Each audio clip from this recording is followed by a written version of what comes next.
Alrighty. Oh, everybody brace yourselves for a second.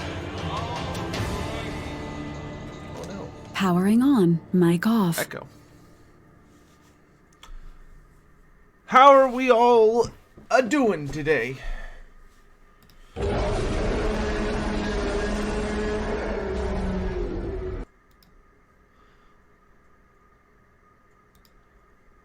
Let's turn that off. That on. And that on. Turn Bar coming in with the $5 donation. Thank you, brother. Let's get this puppy booted up and running. Hope you're all having a marvelous Friday. Sorry if I'm looking a little tiny bit disheveled. Things have been a little wild here lately. And the weather is a little crazy. And I won't go super into it. And I will say that he is thankfully okay. But I did... things have been a little wild. I did have to take my... my father had to go to the hospital yesterday. So that's been fun. Or the exact opposite of fun. Nothing to set you up for the weekend better than being reminded that your parents that you care for very much are mortal. It's always a crappy thing to be reminded of. Oh, I'm gonna grab water for a second. Hold on.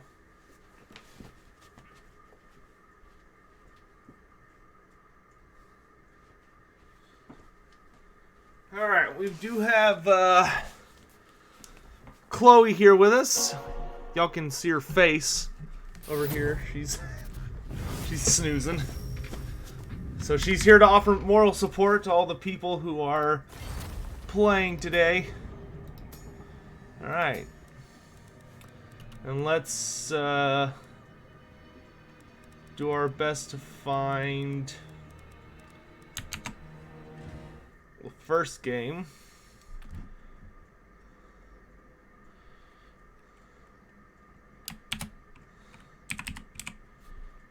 We're not in a rush today. Today's gonna be a little bit more relaxed. He's okay right now. He had heart palpitations. I think is what it is. Is when your heart starts beating irregularly. Thankfully, he wasn't having a heart attack. But you know he's got to go see a cardiologist, and it's the scary thing is that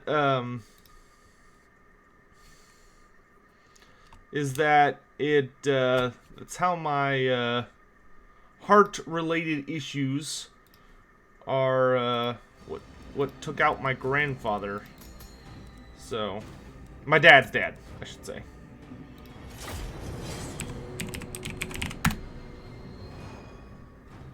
Alright. But he's okay right now. So, that's all that matters.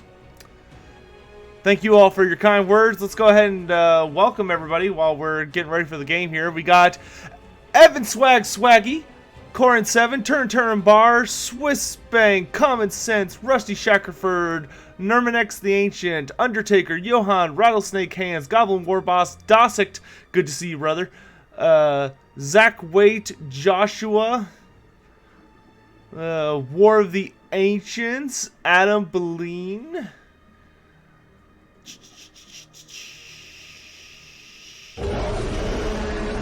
May miss some people in there, but I think I've gotten everybody in that little thing so far.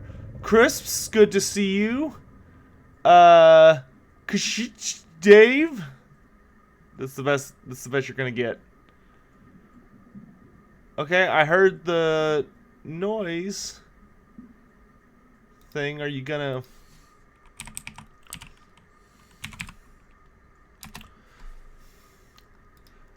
Eric the Red was nice enough to get us a bracket for this week. Unfortunately, I have not had the time to talk to Turn and get like the fancy setup where I could just move the names around, but at least does have the matchups listed.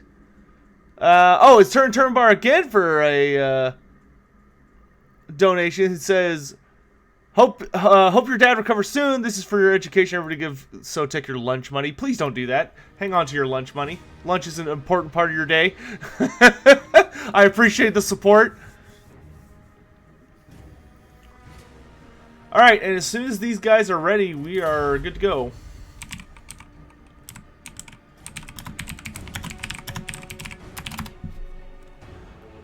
And here, let's actually turn on the screen blocker.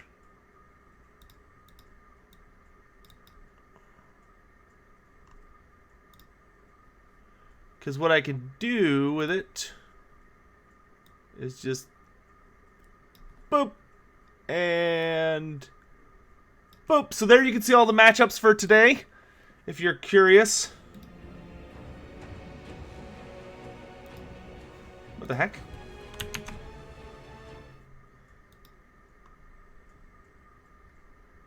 It's not letting them ready up. Something's weird about Totales here.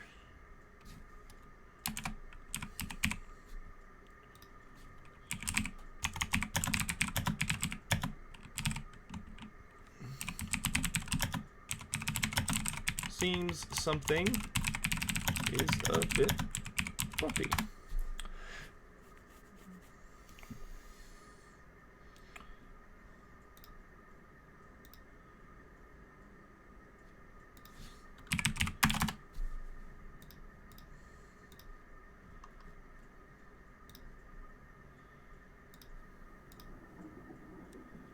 Here, I'll try rejoining as well. Not sure what's... Looks like they're having a bit of a... kind of a weird bug there. Oh! It has vanished.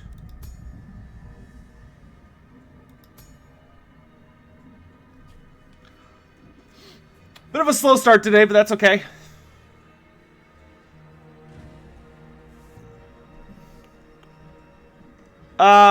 Undertaker, yeah. Once things are normalized around here a bit, then we'll be returning to a normal schedule. Hopefully.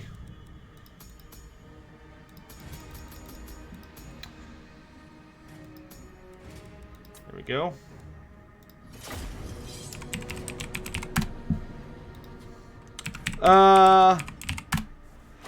Do have some exciting stuff coming on. Gonna be recording a new Versus episode with Turin, of course, and there's even a chance that we've got a new series coming out soon. Putting a pin in it. I can't talk about more than that at the moment, but yeah.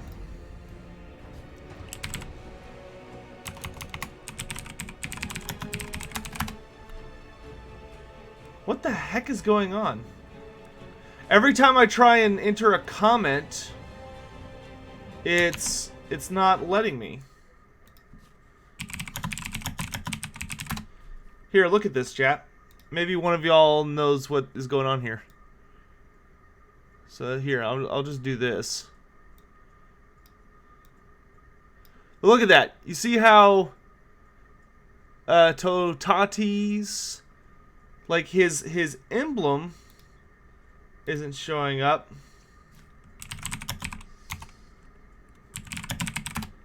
And if I try and leave a comment, see? Comment, nothing happens. Any of y'all ever seen this bug?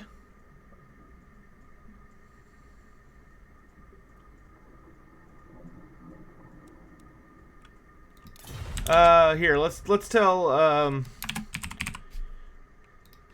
you try hosting. Something.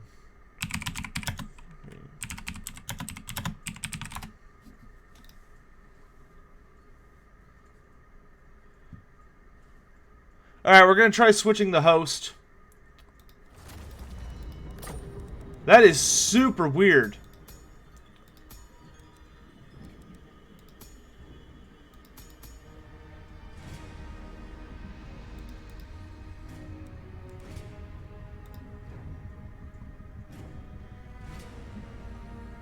New video series is how to play. No, not quite. Well, I'm gonna be doing a new series starting next week that's going to be how to survive, but that's just me. that's just SoTech. Are we on different languages? I don't think so. Okay, there it is again.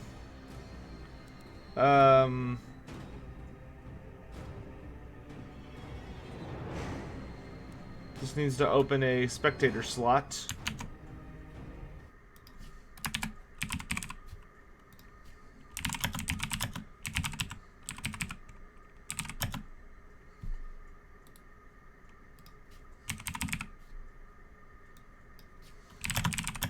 In the bottom right, there's some arrows, and it says spectator.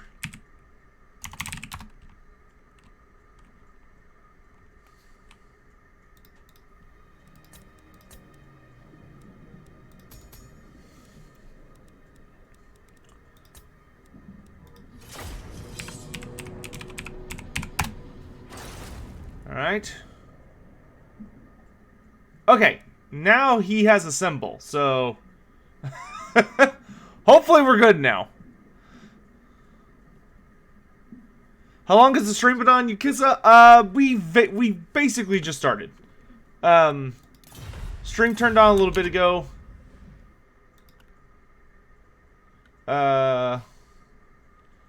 Seems to be working now.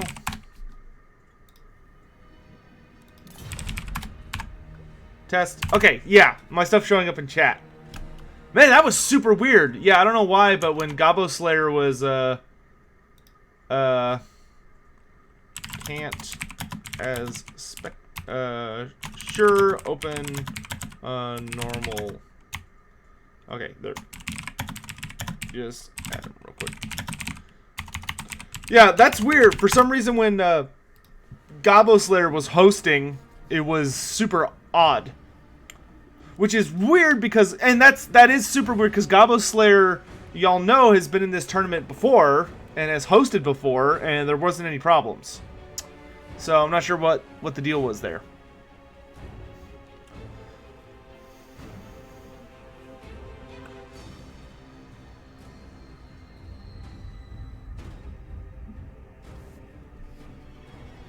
Hope you're all having a nice day. I know my day's been a little bit interesting. It's been very cold the last day or so. Very cold.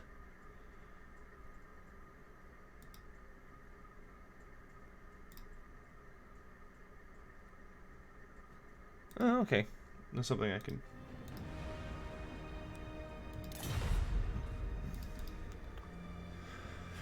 But for our first game today, we do have Totati's Dwarves. And they're going to go up against, if memory serves correctly, Gobbo Slayer's High Elves.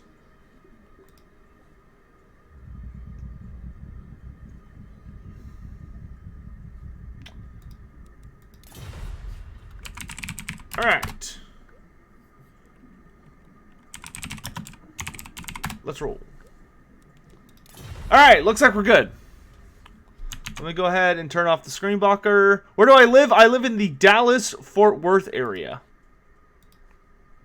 I live in DFW. Johan, I look forward to that. That sounds great.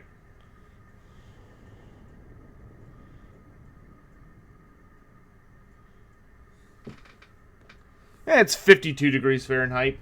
It's just kind of a deep, unsettling cold, though. Like, it's not a dry cold. It's like it's been storming a lot. So it's just kind of a wet, in-your-bones cold. It's like, ugh. Like, don't get me wrong. Like, it can easily get down to, like, you know, the low teens in Fahrenheit and stuff here. But...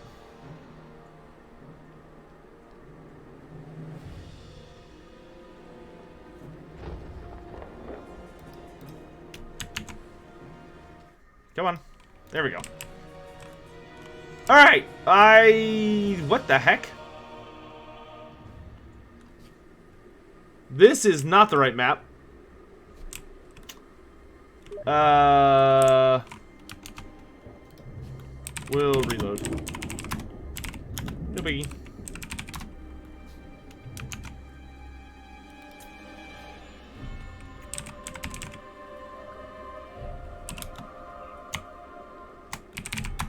Yeah, this map is... this particular map is going to be a little bit disadvantageous. Switch to... There's supposed to be an altar of outskirts, I think.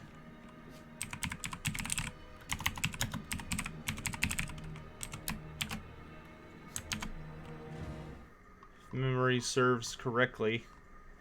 We're just having all the problems this morning.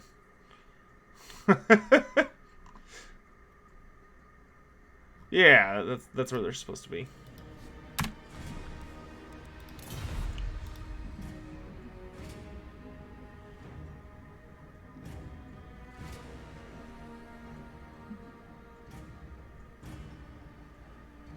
It's 34 degrees in Denver. No, thank you.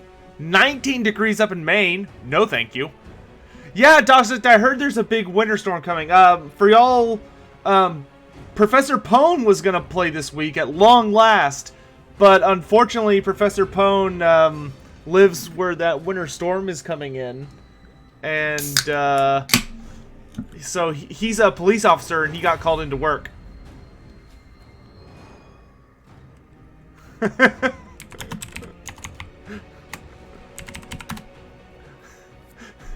Totanis is just sitting there like, oh, I wonder why somebody's not changing the map. It's like, you're the host, bro. Oh, boy. We run a clean, smooth operation here.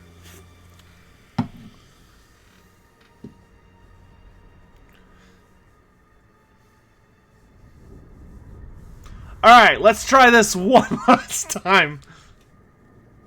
And then mercifully we'll move on to the next game. Undertaker, if that's a thing, I might well look into it.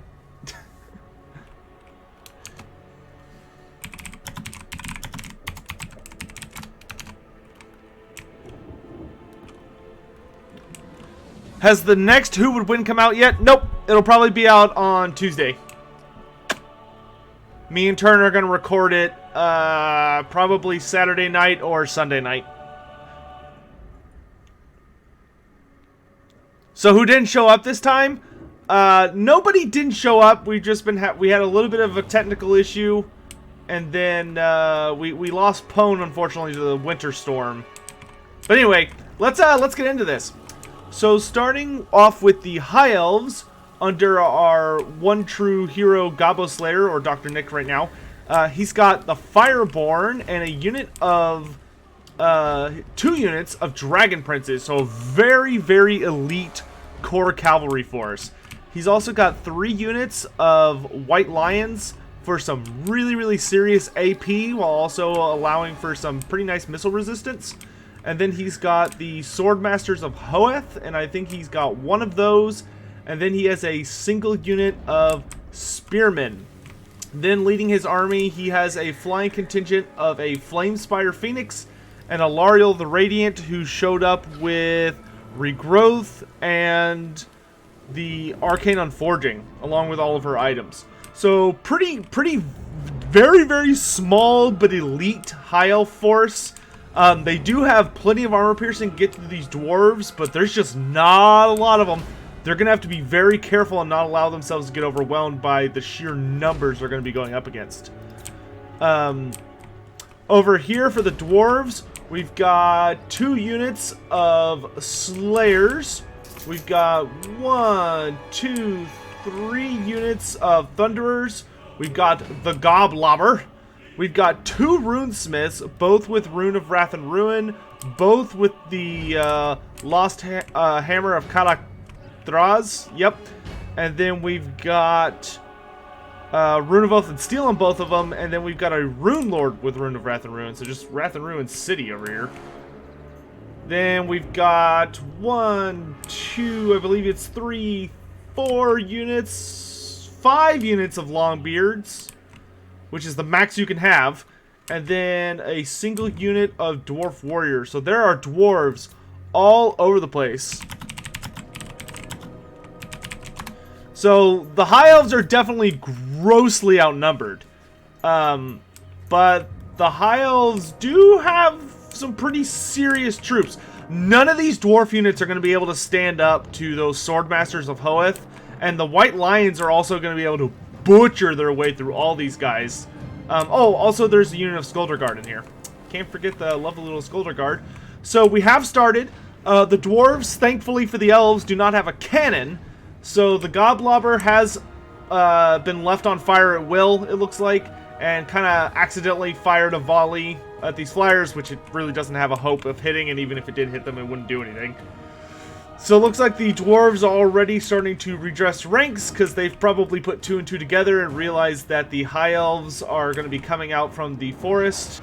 Honestly, all things considered, the High Elves aren't as outnumbered as I thought they would be. They're outnumbered by about 300 troops to start. The cavalry contingent is already riding out ahead. They're going to want to make sure they get a good flank position if they can to maybe right around this backslide here while the main infantry approaches. If I were the High Elf player, I would probably have my main infantry approach through this little area here. That way there's enough forest cover that you can cut through all the way up.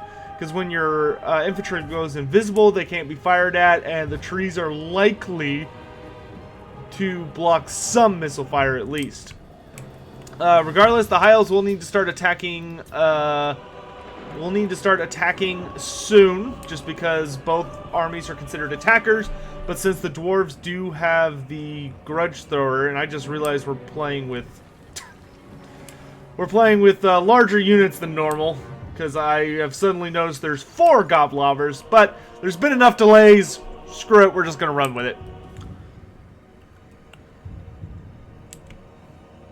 They are clear. They're using a little bit bigger than usual troop size, but it's okay. Life goes on.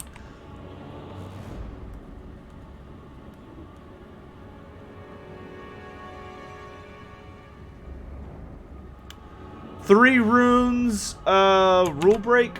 Oh dear. Let me do a little sneak check here while they're still redressing ranks.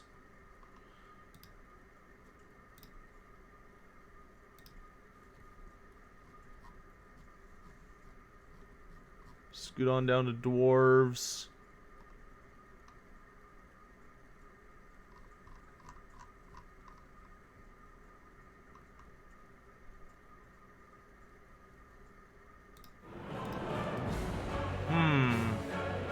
You only have 2 runecasters in the army. Ah, yeah. You know what? Okay. One sec, chat. Goodness, we have just got all sorts of messes here. Alright, yep.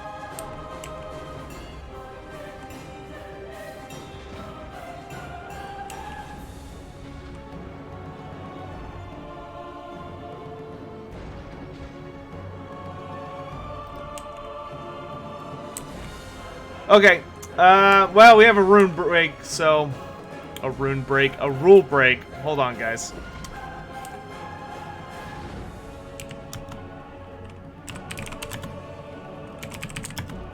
Goodness gracious.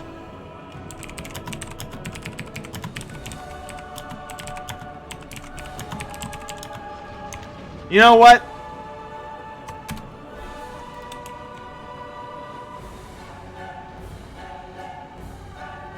I'm curious to see how this plays out.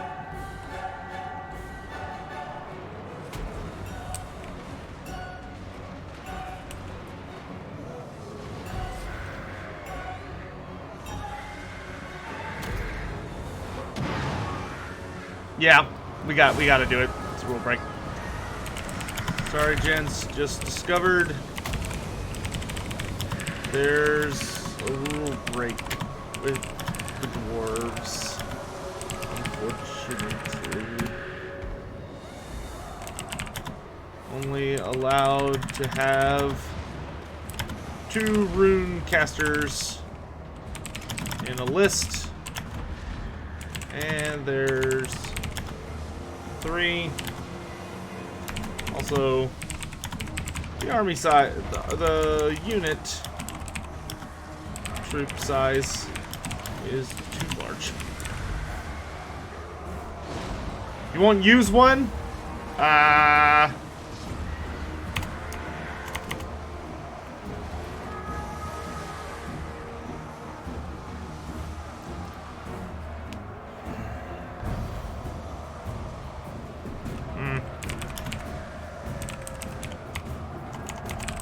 Troop size is also too large.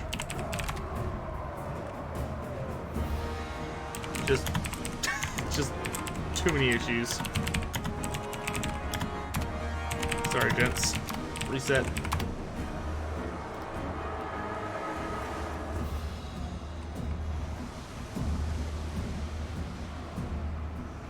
It's unfortunate. That's my bad. I should have double-checked the...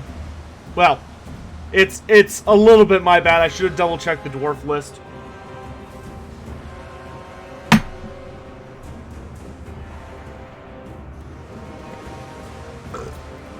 Let me message them on Discord.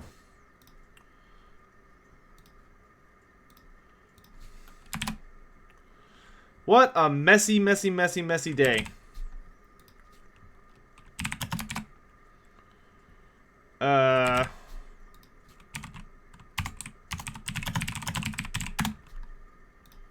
Okay, there we go.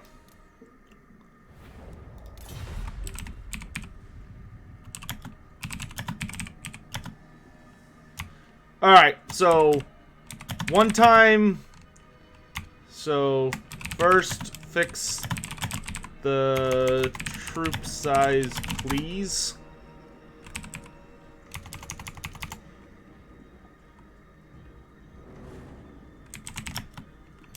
Also, this is a one-time thing. Yeah, that's a warning for the dwarf.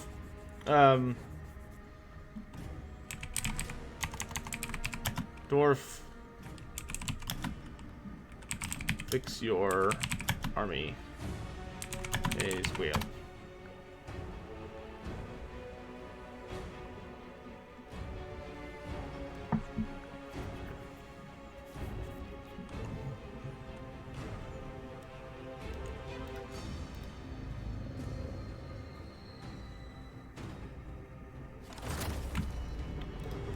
Sorry, chat. Bumpy morning. Bumpy, bumpy, bumpy morning. Ugh.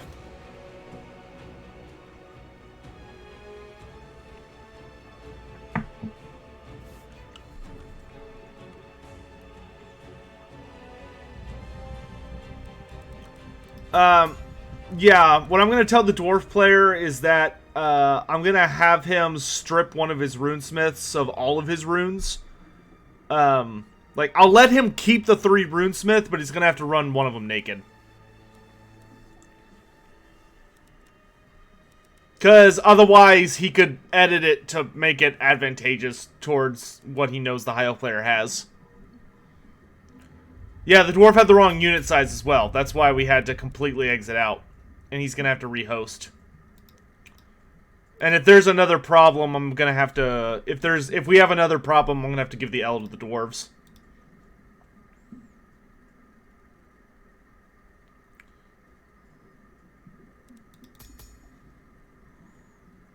Because the reason that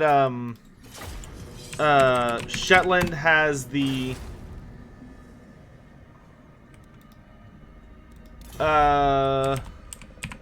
tout due to the runesmith thing, just run one of the smiths with no runes. I'll do it this way, with no wrath and ruin and no items.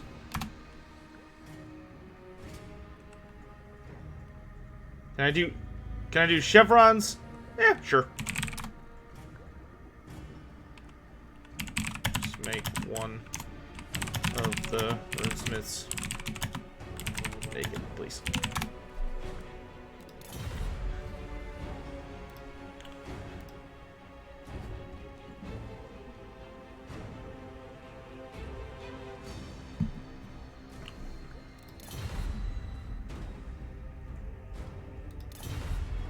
All right, yeah, I don't mind him moving chevrons around, but it's like I can't let him like add any units because that wouldn't be fair. So he's just gonna have to deal with the naked runesmith.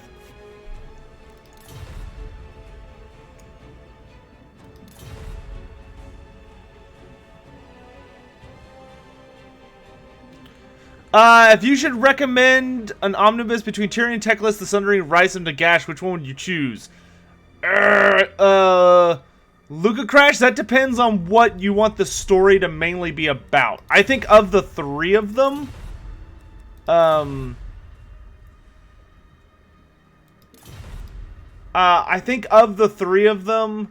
I would say, I'd probably say The Sundering.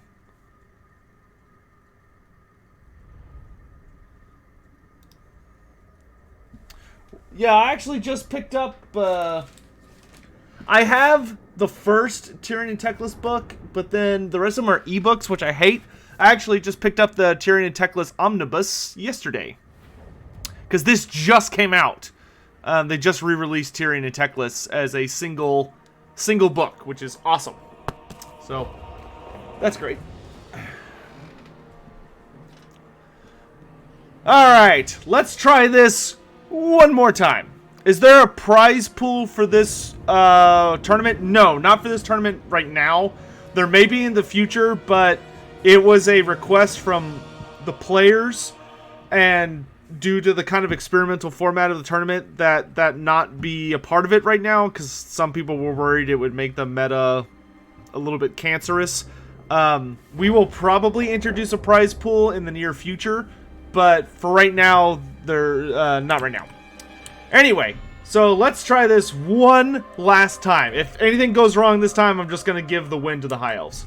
So we've got 3 units of White Lions of Crace, 3 units of Dragon Princes, one of which is the lovely Fireborn. We've got Alariel the Radiant with 2 spells. She's got Regrowth and Arcane Unforging. We've got a Flamespire Phoenix, a single unit of Spearmen with a single Chevron, and a unit of Swordmasters of Hoeth. Over here on the Dwarf side, we've got the Goblobber. We've got 5 units of Longbeards, 2 units of Slayers, a single unit of Dwarf Warriors, 3 units of Thunderers, 2 Runesmiths, and a Rune Lord. Oh, interesting. He didn't have to make the Rune Lord naked. I mean, that's fine.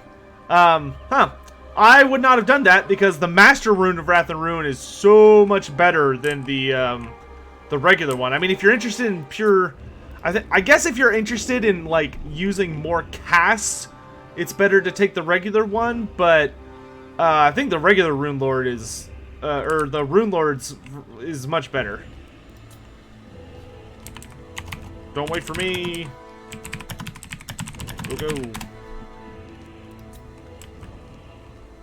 Yeah, so I mean that looks like the dwarf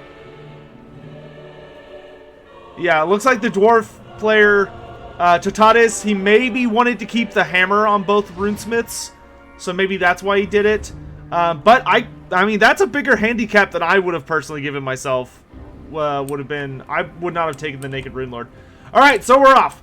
So the White Lions do eat a pretty nasty volley from the Goblobber. They do have missile resistance, so they won't take as much damage as they could.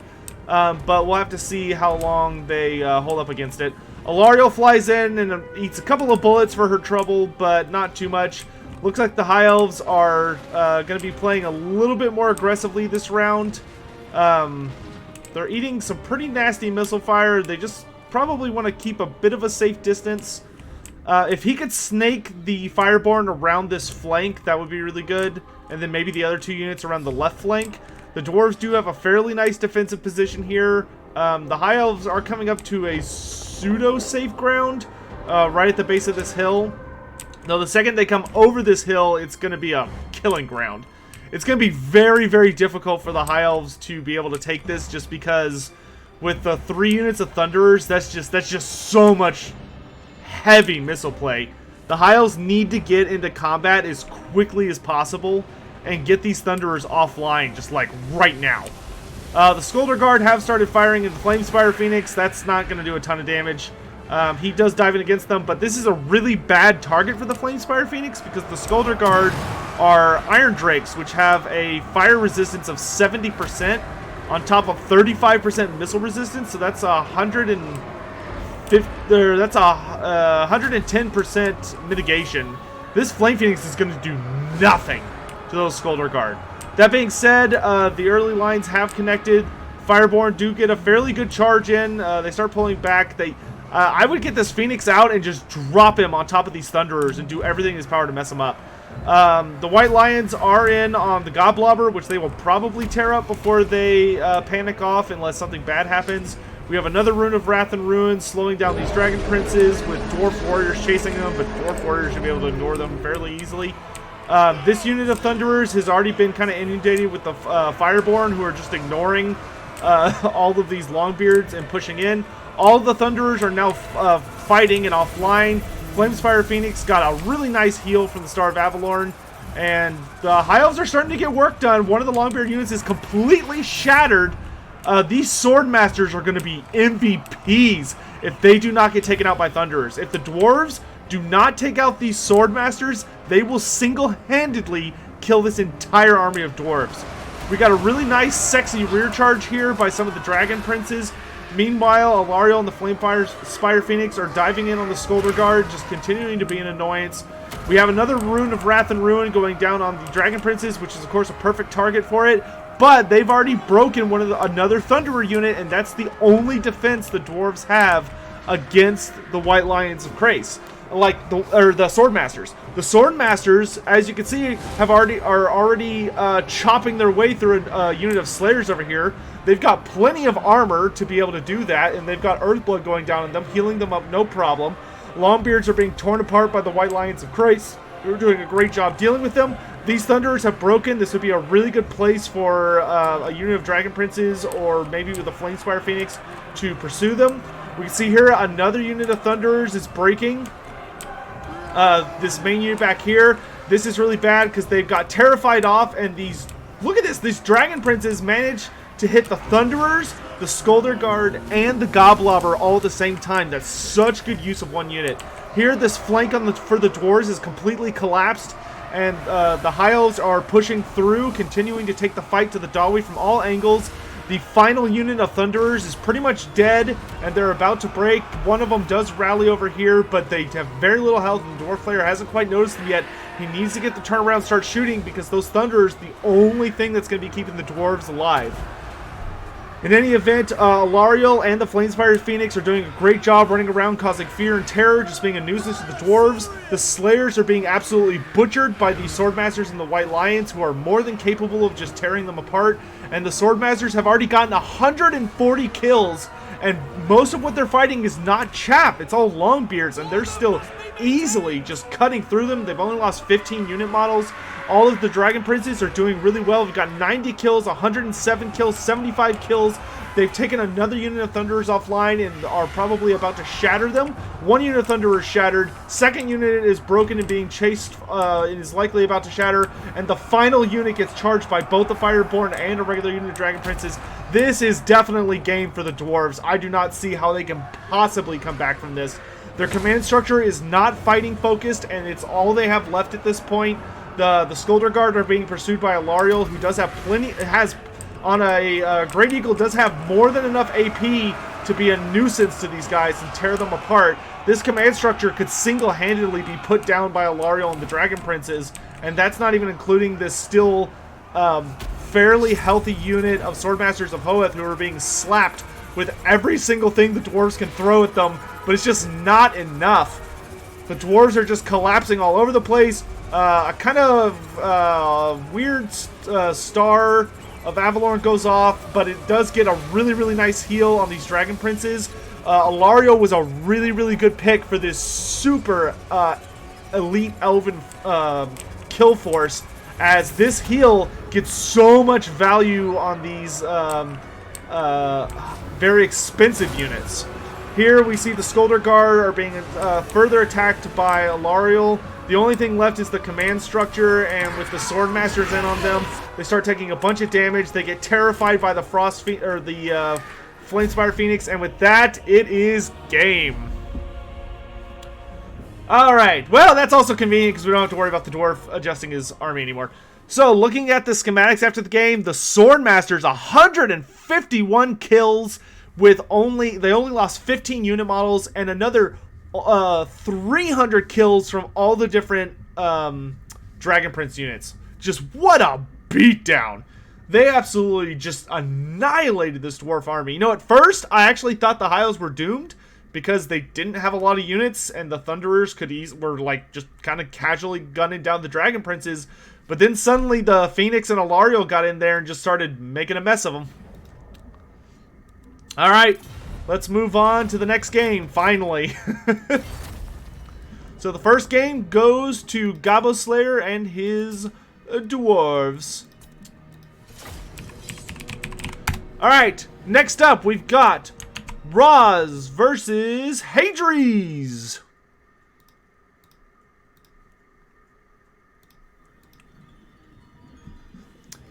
And it's Hadries. Wait, is that right? Is that game 2? I thought that was game 3. Oh, nope, that is right. Okay. Alright, so we've got Dark Elves versus a Vampire Counts. So a completely different matchup. Now we've got a bad guy competition after a good guy competition. Sure.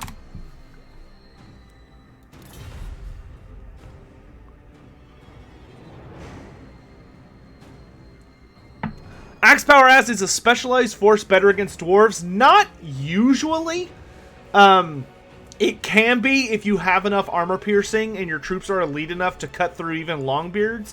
But it's always super risky because if a dwarf player is really, really good, what they'll generally do is they'll layer and space out their Thunderers, because normally they'll have Thunderers if they're playing to win.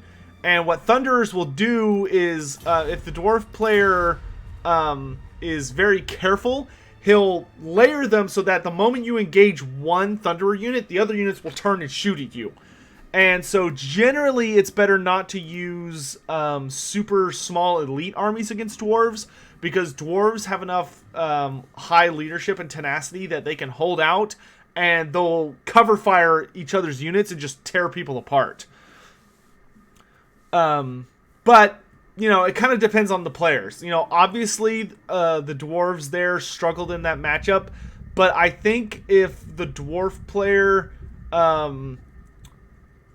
I think the biggest thing is that the Goblobber was focusing on some White Lion units in the early game, when it should have probably immediately set on to the Swordmasters. Because the thing was, the Swordmasters were the only super true threat that the High Elves had, but you also have to know the Dwarves didn't have any super elite infantry either. The Dwarves didn't have any Ironbreakers, they didn't have any Longbeards with great weapons, they didn't have any Hammerers. You know, they were all like Longbeards aren't bad, but most of them were Longbeards with no or just one chevron. You know, they weren't elite infantry, so they just got completely overwhelmed.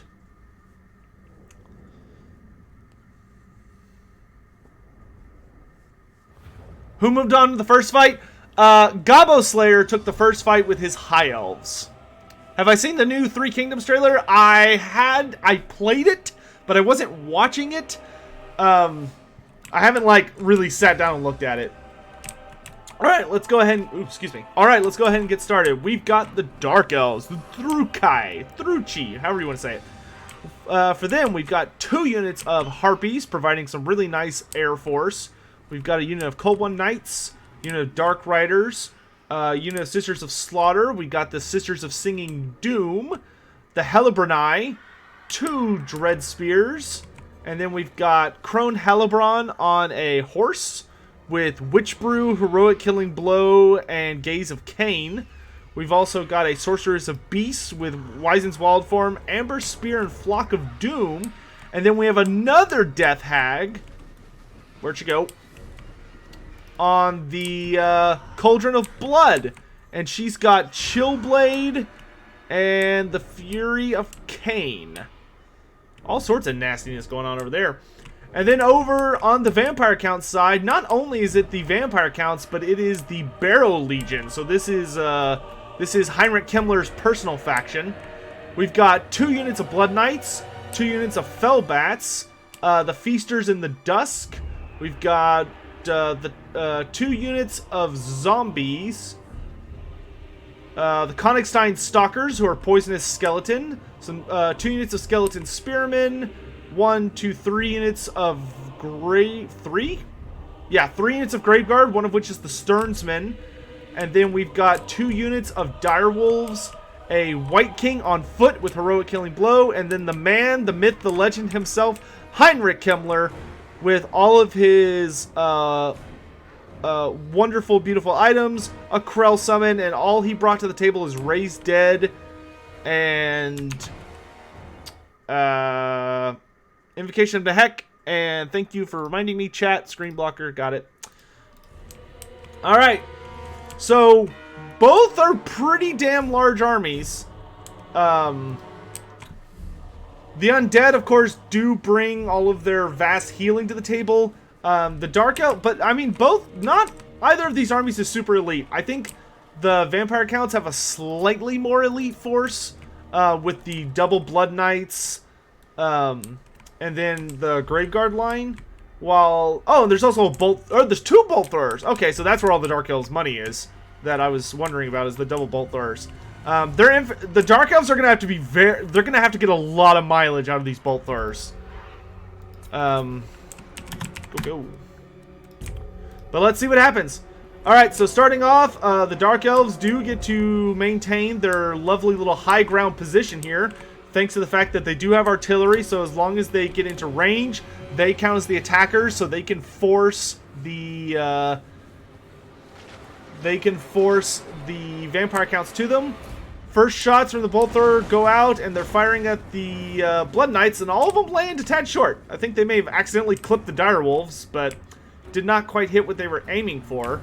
And like I said earlier, the Dark Elves must get a lot of value out of this early trade phase, because if they don't, it's going to be a bad time for them. Looks like they're single bolting into the Graveguard, which is not a terrible decision. I do think the multi-bolts would be better, unless you're shooting at the Stearnsman. If you shoot at the Stearnsman, I actually think single bolt is better, because at that point you can focus on just killing the models and not allowing them to regen. That being said, by single bolting... Oh, we got an Overcast Amber Spear here. Oh, boy! That beautiful flank shot comes in and kills 6 Blood Knights instantly. What a nasty cast. That was great. Here we do see the Fellbats dive in on the Sorceress of Beasts, but the Harpies are already responding. The Harpies, of course, are a very high melee attack unit, whereas the Fellbats are very high melee defense. The Bolt Thrower single shot's actually doing a really good job of just slowly but surely dragging down these Graveguard. I don't know if they've gotten enough value to really make it worthwhile, though. Invocation of the Heck has gone off on the Blood Knights and has already brought them back up to full. So that Amber Spear, which was overcasted, did a little bit of damage to the Sorceress, has already been counteracted. Alright, so the Bolt Thrower has changed targets onto the Blood Knights who are riding in here. Oh, and they could get a really good catch here. These are just Dark Riders, but Hellebron is with them. The Direwolves are pretty much dead, and they get the charge in on the Dark Riders and will easily be able to cut them up. Hellebron is going to need to be careful over there, though it looks like the Sisters of Singing Doom are already running in. And that Bolt Thrower along with Hellebron, look at the health on the Blood Knights, started being dragged down. So here we can see all the infantry lines are meeting. Cold One Knights do charge into the Blood Knights and do quite a bit of damage on the charge, though they get charged in the back themselves by Skeleton Spearmen, which is going to be pretty rough for them. Here the front lines have met. Dark Elf Spearmen going up against the the various infantry of the undead. The spearmen will be able to hold out very, very effectively if the undead do not get a full wraparound. The undead need to make sure they wrap around here. Over here, the Sisters of Singing Doom and Hellebrand, she pops Witch Brew on herself and uses the Gaze of Cain to make these guys' melee attack freaking insane. And they absolutely butcher that unit of Blood Knights, putting them down. No problem. Here, the White King has run over to the Bolt Throwers and is starting to do some damage there. Hopefully, they will switch targets onto this other unit of Blood Knights. They need to get the Blood Knights off the field. Some Skeleton Spearmen have already pushed through here, and they're going to be able to take this Bolt Thrower offline very quickly. Sorceress of Beast is fighting against some Graveguard, but the Sisters of Singing Doom are coming in to relieve her of that. The Death Hag on the Blood Cauldron is doing a really good job wiping out all this infantry, protecting Kimmler. Kimmler needs to be very, very careful to make sure he doesn't get isolated here with the White King. Krell is wailing on the Reaper Bolt Thrower, and he seems to be doing a really good job, actually. You can see he actually just exploded one of them with his black axe there. Kimmler looks like he does use an Overcast Invocation of the Heck, trying to keep up his main infantry force. Hellebrand has taken quite a fair amount of damage, like when she was fighting those Blood Knights. It looks like she's riding in to deal with dear old Krell here, because if she can get on him, she can actually do a ton of damage to him. Blood Knights are looking for a nice little entry point here, and they're just sort of riding around. Hellebrand gets in here, and her magic weapon activates and is starting to do its life drain effect around here. We do see Wyzen's Wild Form go off on these Spearmen, which is going to help keep them buffed for this fight. Kimmler, poor Kimmler's already at his healing cap, and this Cauldron of Blood is just destroying him. The Blood Knights do manage to ride in and do some damage to the Death Hag, but she gets quickly saved by the Harpies, who are trying to distract the Blood Knights long enough for her to get out of here. Hellebrand does run in with a counter charge. It looks like Murderous Prowess has popped. Oh, it's almost over, actually. But, yeah, the Vampire Count infantry, they're blobbing just a little too heavy in a lot of key places. And they've already hit their healing cap on all of this fight. Hellebrand does activate the Gaze of Cain, which is giving so many powerful buffs to all these units. It does cause the Death Hag, though, to go out of control, which is going to allow her to get really isolated if she's not careful. The Blood Knights look like they're trying to jump on her and shut her down. If the Blood Knights could take out the Death Hag, they might be able to capitalize really well on that. Hellebrand's riding in now, trying to get on Kimmler to punish him. She just slaps the crap out of a Blood Knight on her way in, and the Blood Knights just start completely collapsing under this consistent assault, and things are looking really, really rough for the Vampire Counts. This elite hero squad is very dangerous. Looks like Krell has already gone back into the earth and is no longer around. Kimmler's trying to get back to safety, but these are Sisters of Slaughter. Oh, that's such an elite unit with really high melee attack and poison. Kimmler's got to get out of there. If he has the Cloak of Mist and Shadow, he needs to pop it. He's already at his healing cap. If those Harpies can dive in on Kimmler right now, they can finish him. And the moment Kimmler goes down, I'm pretty sure the Vampire Counts are in trouble. That being said, the Vampire Counts are starting to turn in their favor with this kind of elite block they going. That White King is doing a really good job. Oh wait, no, there's Krell. The White King and Krell are double teaming on Hellebrand in a way she is not okay with. She's knocked down to 106 health, and she's getting the hell out of dodge. Sisters of Singing Doom are trying to rally in here, but the command squad for the Dark Elves is completely gone. The balance of power is solidly against them now. And man, this White King is doing a great job being the only big bastion left. Kimmler has only 500 health left, but as long as he's alive, the Vampire Counts will easily be able to keep up this engagement. He does pop the Cloak of Mist and Shadows and Undeath Resurgent at a really good time when the Sisters of Singing Doom do jump in on him, trying to get him to rampage. He is actually managing to stay ahead of them and gets a summon under the Sisters, which is going to trap them, and that's not going to be a great engagement for them. They don't have a ton of armor. Those zombies are going to do some serious damage. Over here, Hellebrand does shatter, and so does the rest of the command structure, and in a pretty surprising turn based on how things were going, the Vampire Counts claim victory. It looks like the entire Elven command structure just got stuck for too long fighting against the White King and Krell, and the two of them just managed to circle beat them to death. Just absolutely brutal. Meanwhile, this Blood Knight unit got very, very effectively shut down because of the Bolt Throwers, Hellebron, and the Sisters of Singing Doom. But this other unit, by the time the Bolt Thrower finished off the unit on the left, the unit on the right had already finished their job, and the Bolt Throwers were already being overwhelmed due to summons and Krell, and just more, there being more undead that were able to just run through and cause problems. So it was a very close game, but ultimately the Dark Elves have fallen. Great game to Hadries. Alright. We're on to game 3.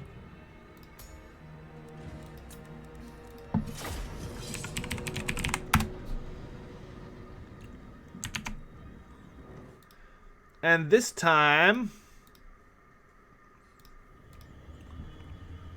we've got the Scythian King, also known as Kave, I believe, versus Dosict. Alright, so this is our second dwarf player for the day, the Scythian King. So here's his chance to get vengeance for the brave Dawi. Up against Dosic's Warriors of Chaos.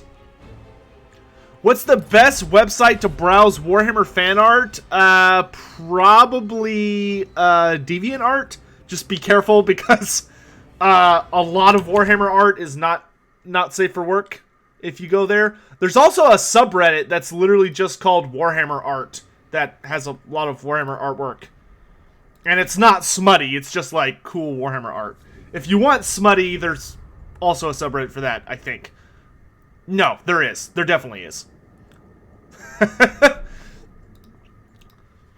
ArtStation is another one. I know on DeviantArt, I've actually seen the concept artists and the like draw artists that worked on Total War Warhammer, which is great. There's a subreddit for just about everything. Yep. Yeah, there is. Yeah, there's a Warhammer art subreddit, and I think there's a Warhammer smut subreddit. Blood Knights versus Grail Knights, who would win? That depends on the Grail Knight in question. Grail Knights tend to be a lot more individualistic than they're portrayed typically in the game. From a lore standpoint, typically the Grail Knights will win. From a tabletop perspective, Blood Knights always win. Unless something freaky happens. If the Grail Knights got the charge, they could win. But in the lore, I would usually give it to the Grail Knights.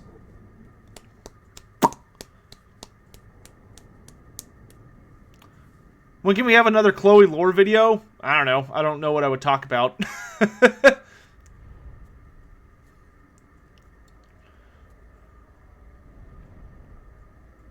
Can I see Krokgar cuddle with Saint Celestine? I don't think they cross. I don't think there's any cross fanfiction yet between 40k and fantasy. Thank God. Behave yourselves, chat.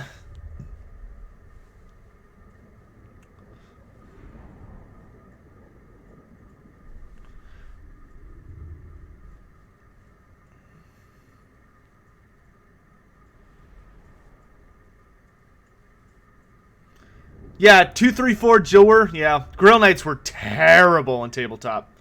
Oh my lord, they were bad.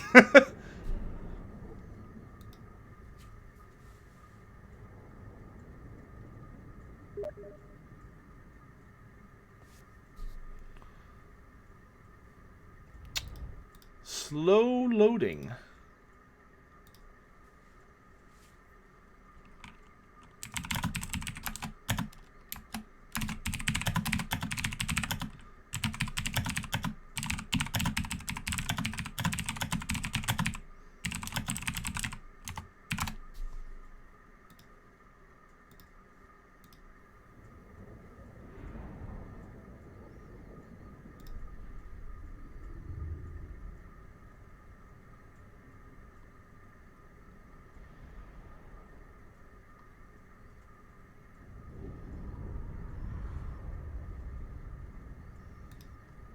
Lustria Online. Oh, man.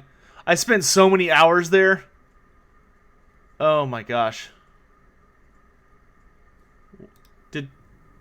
What is happening?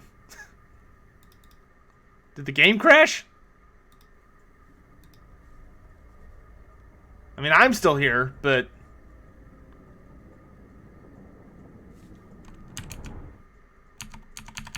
What's happening? How could this happen to me?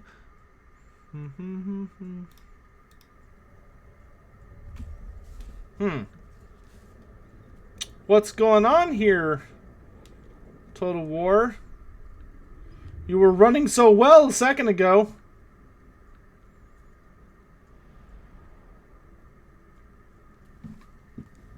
Says Dossix in game.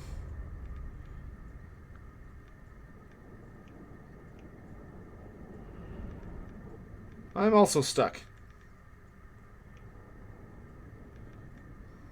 I'm apparently stuck.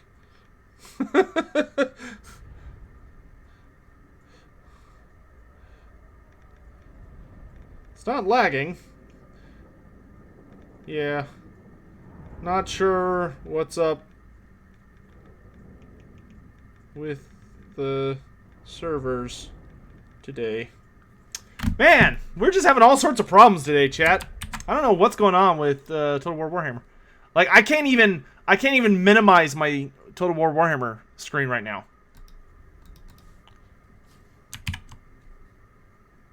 Or no, it's...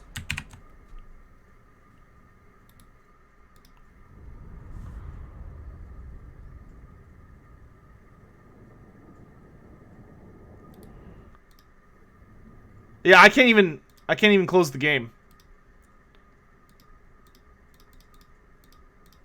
Oh my gosh, what is happening?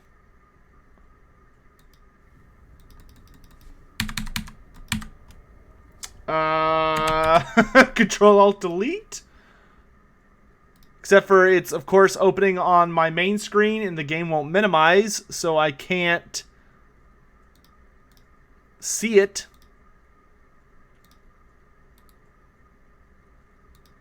Yeah, my game definitely crashed.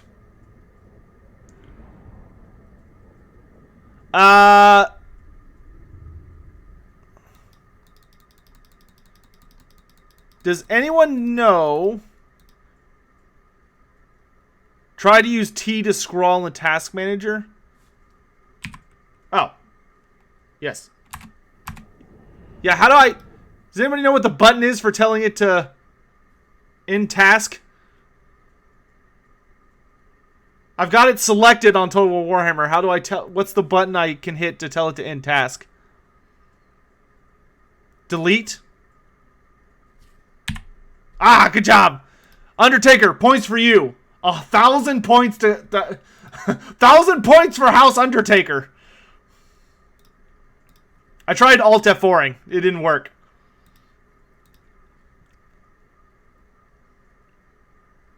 $500 points to Gryffindor. It was me. Please restart.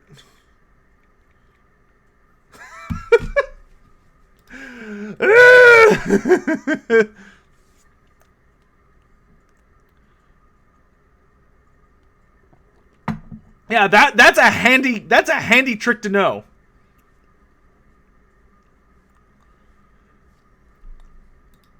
Open Task Manager, then you hit T to scroll down to the one you want to close, then hit Delete. That is very handy very handy to know.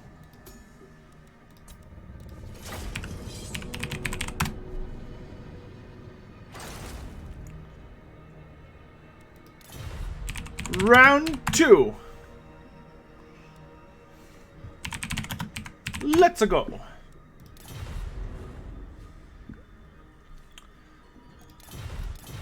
Alright, I'm not going to touch anything until it starts. Because sometimes what happens with my game is if I Alt-Tab out to like mess with something on OBS while it's running, or while it's loading a map, it'll just be like, nope, I quit. Like, fuck you, I'm done. The winner of this bracket gets glitches. Infinite glitches. edit this out, that would be a lot of work because I'd have to wait until it uploads the live stream because it automatically uploads it. I'd have to go in and like try and figure out how to mess with the live stream recording. I don't even know if I can do that since it auto uploads.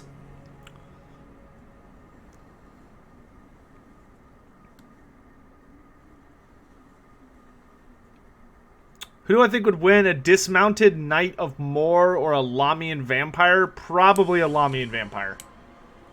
Unless the Knight of Moor knew the specific vampire he was fighting and, like, really brought all of her weaknesses and was ready to go.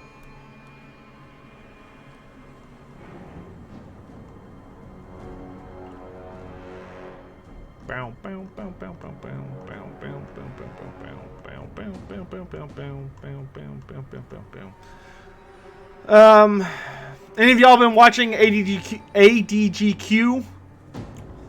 I know that's going on right now. I've been having that on most evenings before I go to bed. Awesome games done quick. AGDQ. Yeah, I accidentally said it wrong.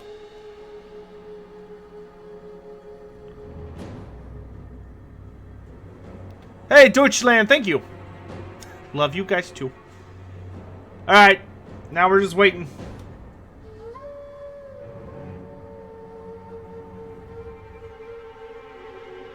They broke 1 million last night? Awesome.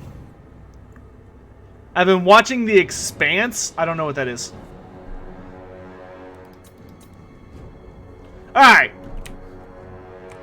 Finally, we're here. Okay, let's get started. We'll start with Chaos.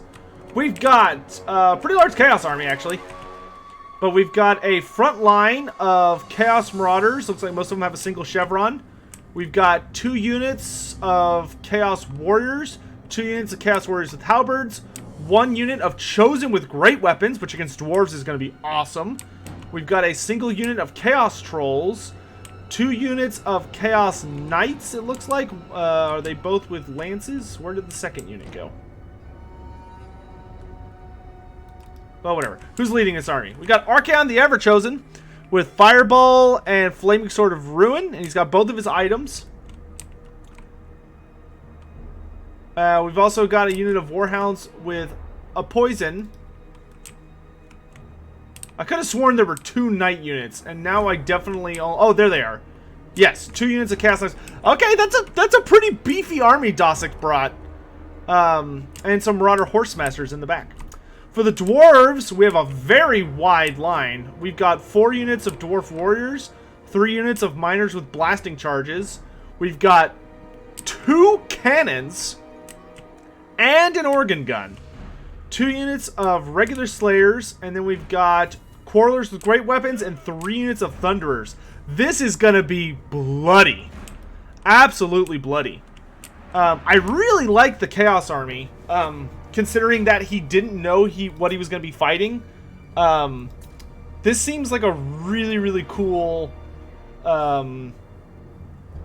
all-comers build. The Dwarf Army, I'm a little worried for the Dwarves because their front line is really bad. But they do have a ton of firepower. I just hope it's enough. This 1 unit of Chosen could easily solo like all 7 of these guys. So the Dwarves are going to need to have very, very good target priority. They're going to need their Thunderers to do really well. They're going to need to make sure the cannons focus and take out the Chaos Knights as quickly as possible. And that Organ Gun is going to have to get on these Chosen quick. Looks like the Dwarves are making a lot of last-second changes. Oh, and for the Lord, the Dwarves have Ol Ungrim Iron Fist with all of his abilities. Even Death Blow. Interesting. Alright, so we're off. The Organ Gun speaks, as is the cannon. Unfortunately, that entire first volley goes into the Chaos Marauders, which is just a total waste. I mean, that's precious reload time at this point. So these cannons need to immediately transition onto the Chaos Knights with lances on both sides. Organ Gun needs to immediately transfer onto the Chosen with great weapons. And Chaos basically just needs to run forward and smash everyone in the face. This Chaos Marauder front line is a really good choice as well because they're just going to soak up a lot of this early fire. especially if they get up here and get these blasting charges thrown at them. We do see a fireball of all things coming down the line, and it does really well with that flank shot from Archaon. That dropped. That killed 16 dwarves. That's awesome. Considering their magic resistance, that's really good. Alright, so the cannon is still firing at these Chaos Marauders. That has to stop. It either shoot the trolls or shoot the Chaos Warriors, but don't shoot the freaking Marauders. So, Dwarves are trying to reform. Chaos Knights are coming around the back. I think they're taking way too long of a pathway at this point. They should just dive in on these Thunderers. Just go all in. You know, Hail Mary. Hail Mary, Mother of Grace, here comes my Chaos Knights. So the Miners with blasting charges are mostly out of ammo. Marauder Horsemasters do get a couple of shots into the Slayers, and the Warhounds here are already taking out one of the cannons. That cannon crew is dead. The Chaos Knights here do come barreling down on these Thunderers. Get a really nice flank charge here, going to do lots of damage. They are fighting in a forest, which is not going to be great for them. I would actually turn these Chaos Warriors and come help here. The Thunderers are the most important thing to get rid of. Like the War Machines, they're going to get overwhelmed too easily. These warriors should be helping out over here.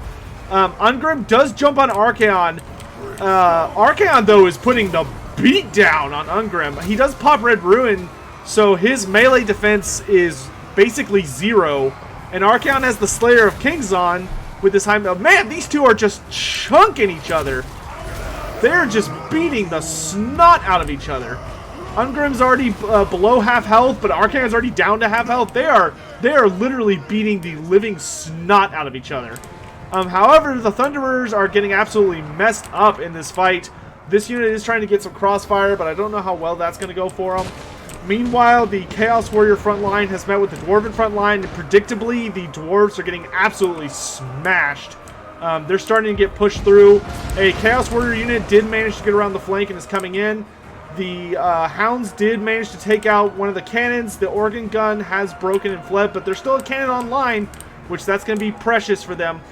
Here we see Ungrim is battling against Archaon. It looks like Dossic's doing a very good job microing Archaon so that he's cycle charging Ungrim.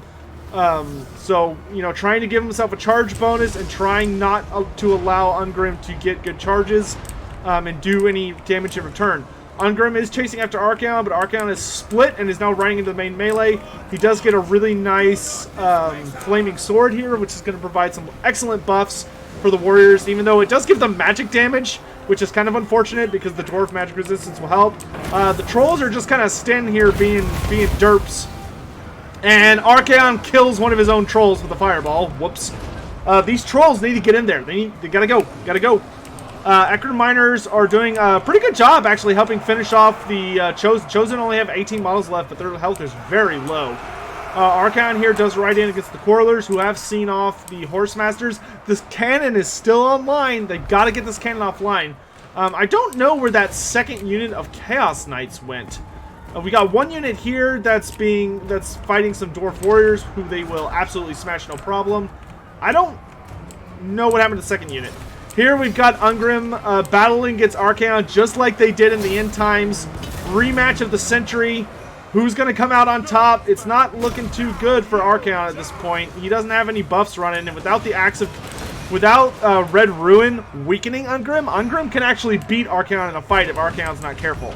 The cannon is continuing to fire into the Warriors of Chaos, which the balance of power is very heavily in the Warriors of Chaos favor, but if Dossic doesn't keep microing Archaon, he needs to get the hell away from Ungrim. Ungrim is almost dead. Oh, and this Thunderer line. Oh, no. Oh, no. Oh, Archaon. Oh, Archaon. Oh, he's dead. He's super dead. Oh, gosh. Oh, no. Oh, down goes the Ever-Chosen. Ungrim's still standing with 94 health. The Warriors of Chaos are pushing up against him, but there's still a whole unit of Thunderers and a cannon online. I think that is going to be the absolute death call for the Warriors of Chaos. A ton of their, all the Chaos Marauder units have shattered, so they're not going to be very good chaff infantry anymore. Looks like this unit of Chaos Warriors is finally trying to get to the Thunderers. Get to the Thunderers. The Chaos Knights are riding in here trying to shut down this cannon. They need to get these Thunderers offline. They have to stop them from shooting. The Axe of Dargo is popped on Ungrim, and he does go in against the Chaos Knights. If I were them, I would just surround him and just bring him down. Just kill him. You need Ungrim to die. You need that command structure to collapse. The Warriors of Chaos are starting to overwhelm all the Dwarf Warriors and Miners. There's very little infantry left. Ungrim has popped all his buffs. He's got 7 health left. These Chaos Knights are still holding firm, and they do cause fear, so they are lowering the leadership of nearby Dwarves. The Thunderers are still managing to shoot somehow, because they probably got guard stance on. These Halberds or these Chaos Warriors need to charge them in the back and break them. But Ungrim does get killed by the Chaos Knights, and that's going to dramatically hurt the Dwarf leadership. The Quarrelers with great weapons are being charged in the back by the Chaos Knights, which is going to break them and see them off. The Thunderers are going to be quickly following. They're tired. The moment these Thunderers are gone, that's game for the Dwarves. Looks like they're rallying a little bit, but yeah, now they're getting rear charged, and that's going to be game. Great game. That was a really good game. It looked like Chaos had that no problem, and then suddenly the Dwarves kind of started creeping up on them when Ungrim lured Archaon into that firing squad. There is 1 Slayer left with 1 health, and he's still fighting. Down he goes. Woo! What a game. Ungrim finally found his doom. Hey, he took out Archaon. That would have been great.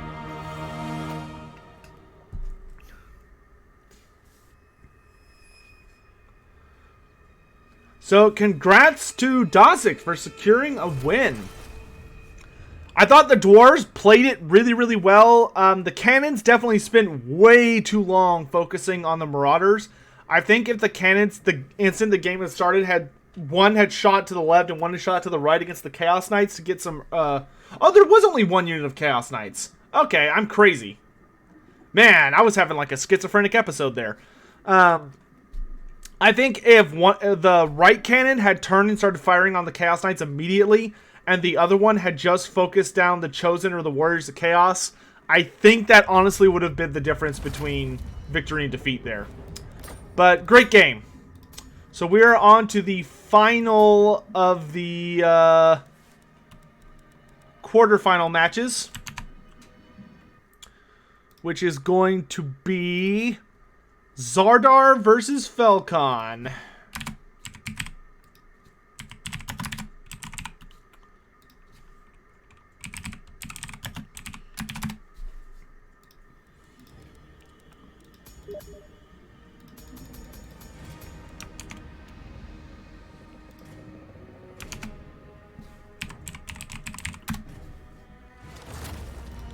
Well, I can't... Oh, there it is.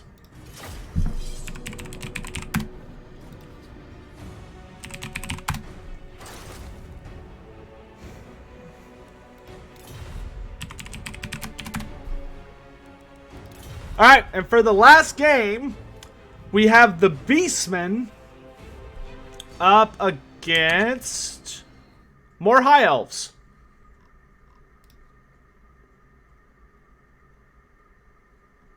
Is that correct? I think that's right.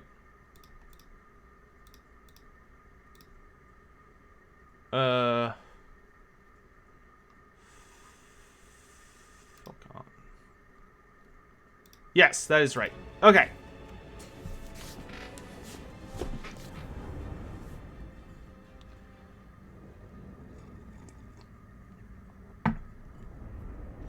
Kelgar Iron Fist? Probably. I don't make the rules over at Total War though. Yeah, no lizards this week. Yeah, I know about the screen blocker. Calm down. I was paying attention this time. Worry not. Alright, so starting off with the High Elves. They're playing a Lithanar's faction, but surprise, it's not a Lithanar. We have a princess on a... Can't tell if that's a... That looks like a moon dragon. Pretty sure that's a moon dragon. I could check. Oop. Oop. Princess? Nope, princess. There we go. Yeah, that is a moon dragon. She does have the Talisman of Loic. We've also got a Life Wizard here with Shield of Thorns and Regrowth. We've got 3 units of Dragon Princes, 5 units of White Lions, and then the Heralds of the Wind. So actually a very similar army to the earlier High Elf army we saw. So interesting that there's kind of a meta this week. It's actually even more elite than the High Elf army we saw earlier, because this one has a dragon. Meanwhile, over on Zardar's side, we've got the Beastmen. We've got the Eye of Morslib with his bodyguard Spearman Herd. We've got 2 units of Minotaurs with shields, led by a Gorbel. We've got 2 units of Bestigor herds. We've got Malagor, the Dark Omen, with Traitorkin and Savage Dominion. We've got another unit of Ungor Spearmen. We've got 3 units of Gore herds with shields. And then 2 units of Warhounds, 1 with poison, 1 without. Because they both have scaly skin, even though it acts like only one of them does. Alright, so this should be a pretty interesting match.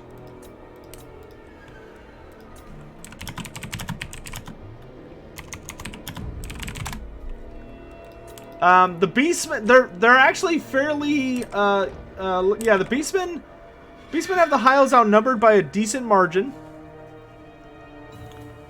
Rock Cauliflower, thanks for the 13-pound donation, brother. I know I should be using Streamlabs, but I don't trust that website with my card details, even if I... Hey, you do whatever is comfortable for you, man. I just appreciate the support no matter what form it's in, really. Alright, we are off. So the Heralds of the Wind likely have spotted these chaos... Or actually, I don't think they've noticed the Chaos Hounds yet. Or at the very least, they're not paying attention to them. Which could be potentially dangerous. If those hounds have not been noticed and they turn and come in here, that could be bad. So we do have a boulder that barely misses these guys. And I mean barely. Is that a forest? Is that... Oh, that was a forest. Oh no, the Heralds of the Wind are running into a trap. It's a trap! But they are one of the fastest units in the game. Yeah, they have 105 speed to the 95 of the Warhounds. Those Warhounds don't have a chance in hell of catching them. Not to mention, these guys are actually very elite fighters, so if they can get rid of the Poison Hounds with shooting, they can easily take out the rest of them.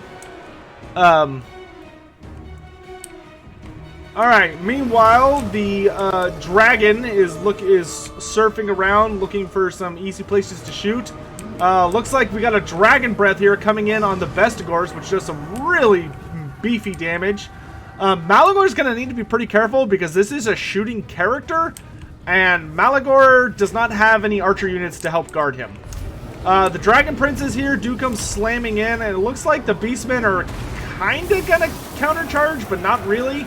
The Minotaurs get absolutely stomped in this first charge, and a big Shield of Thorns goes down, giving 25% weapon damage and 22% physical resist, which is going to be great for the Dragon Princes because the Beastmen on average do not have a lot of armor. So that bonus damage from the Shield of Thorns is going to be perfect.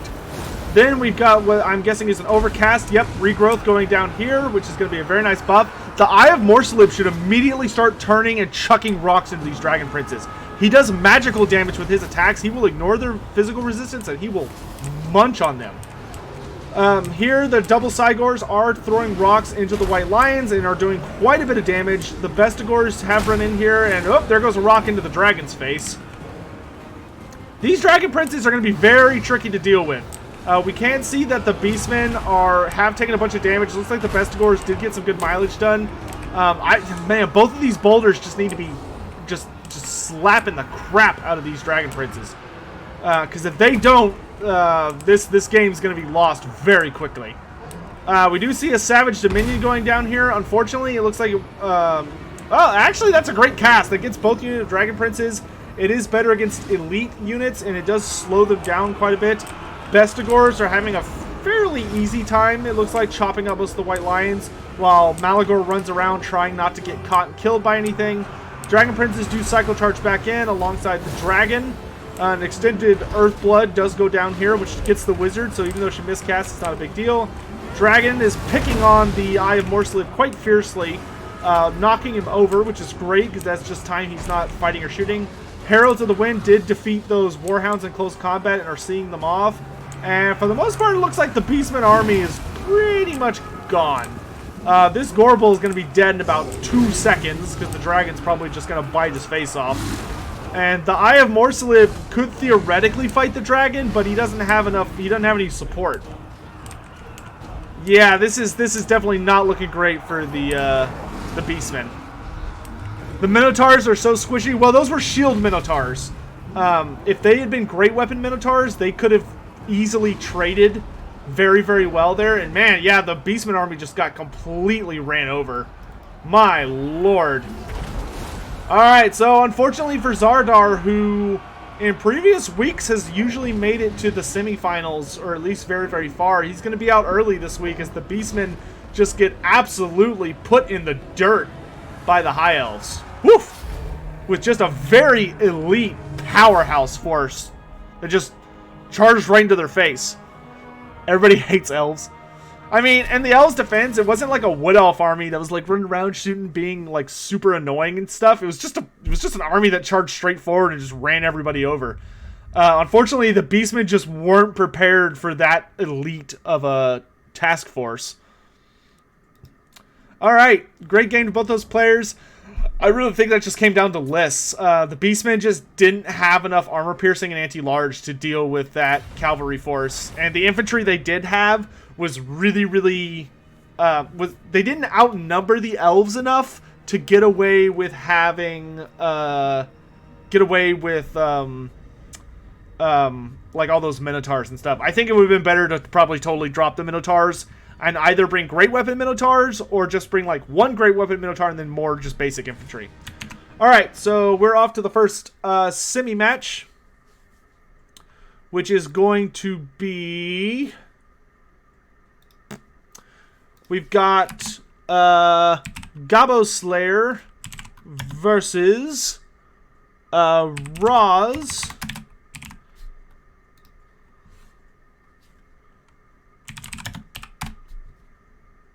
And they will be fighting at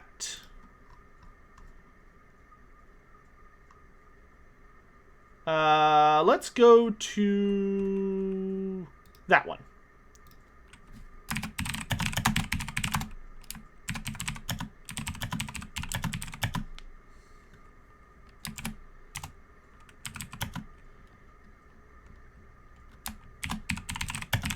And that one will go there.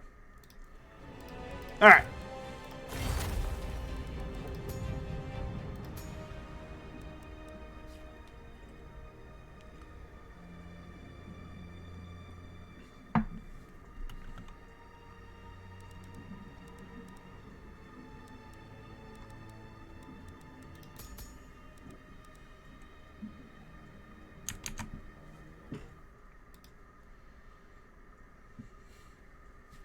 So it looks like the High Elves are crawling their way towards the top this week.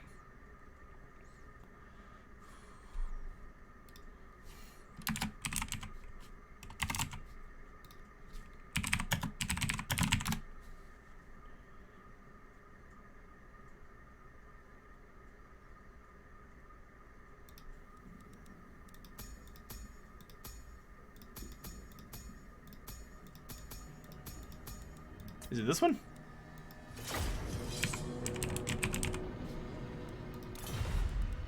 No?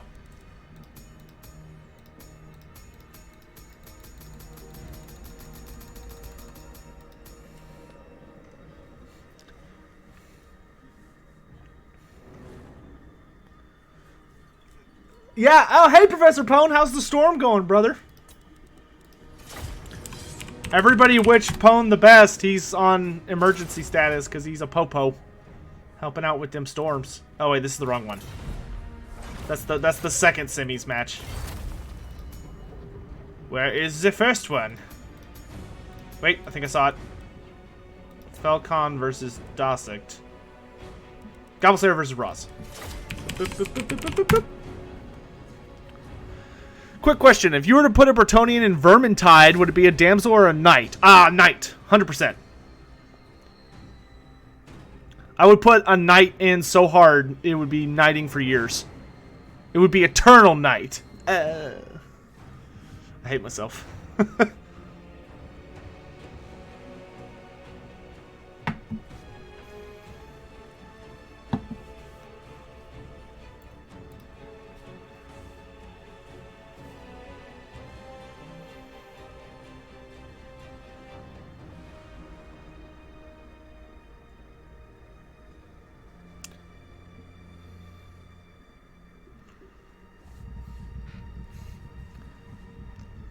Tons of accidents. Why are people driving in a blizzard? I don't understand people. It's not like a blizzard just shows up anymore. Like, you know it's coming.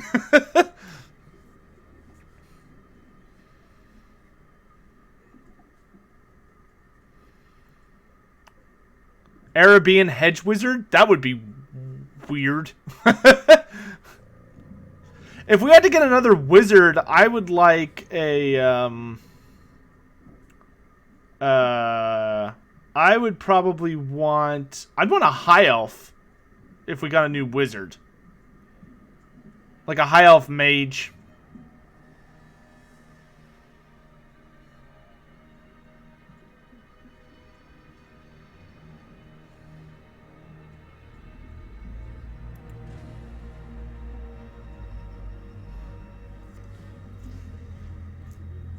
Especially because with a high elf, you could be like, you could have like an archmage who would be just your high magic caster. You could have a lore master of Hoeth, so you could have like a mage class with a greatsword.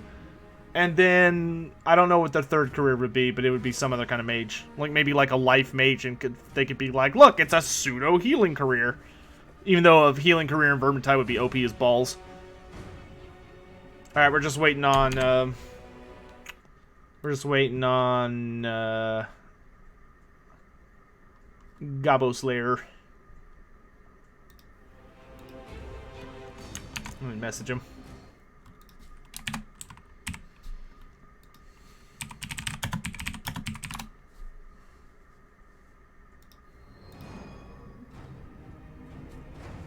There's a lot of hints the next Vermintide game will be undead. How do you feel about a vampire character? It could certainly be done. St. Augustine. Oh, excuse me, guys, for just a moment. I've got to close a door.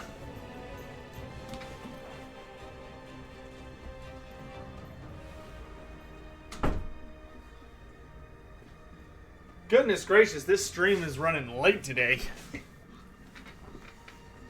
Red Duke for Vermintide 3.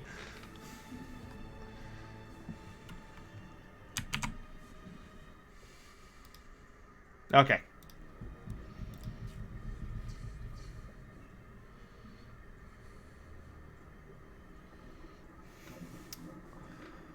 An ogre oh god, an ogre character would be so great. They're too big to fit through the doorways.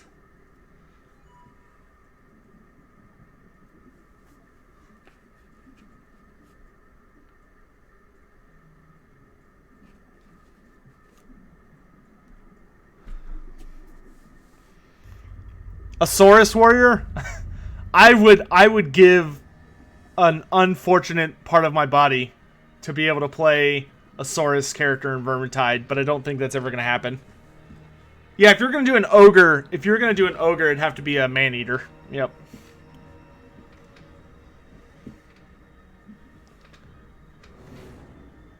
Red-crested skink. That'd be cool. Oh, I don't know why I'm using the screen blocker anymore. They've all played already, so it's not like there's a secret about whose army is what.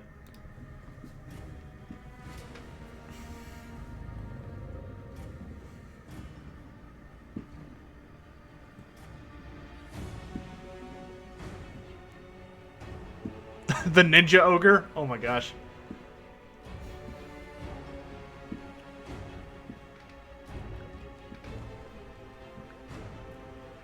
I feel like for the ogre, you could go like, you could have a man-eater as like the melee class, And then for the range class, have like a lead belcher, and then you could even have a. And then for the final class, I would probably do like a heavy armored God, what are they called? Man, it's been so long since I played ogres. Iron Belly. Oh, a hunter would be cool.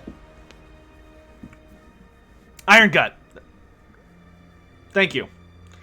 I've been reading too much Age of Sigmar crap, and I was like, Gutbuster? And I was like, wait, no, that's their that's their new. Wait, who'd we lose? Go.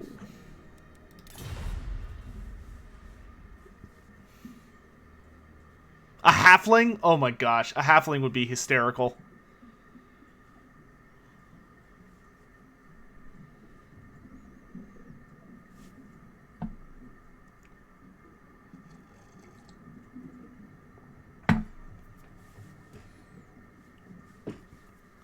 All right, here we go.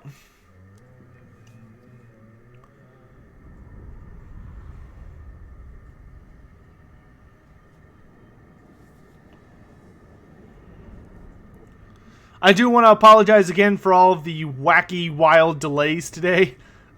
Sorry about that.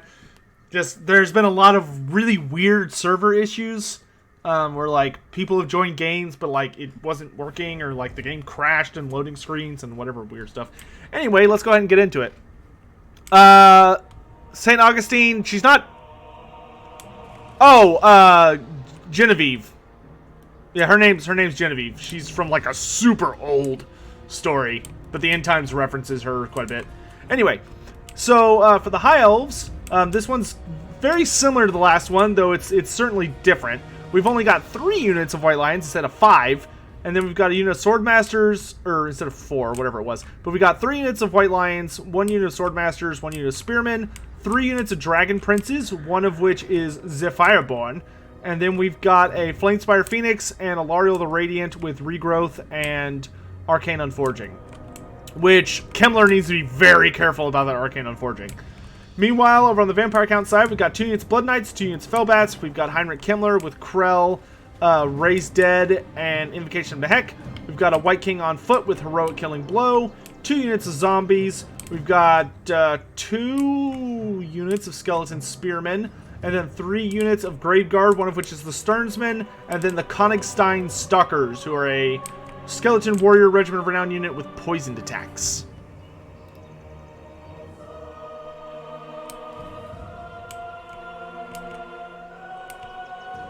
Oh yeah, we've also got the Dire Pack and Direwolves.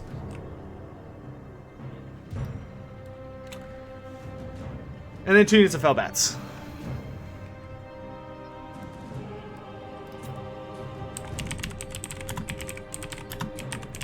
Alright, let's see if Gabo Slayer's Elves will come out on top, or if Roz's Vampire Counts can turn the tide against the Asur. We are fighting on home turf for the High Elves, so we'll have to see.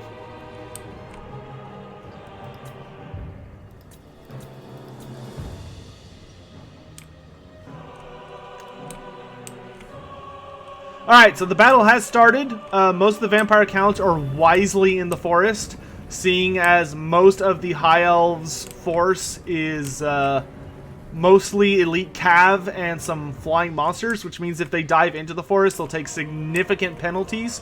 That being said, sooner or later, the Vampire Counts are going to have to come out and fight.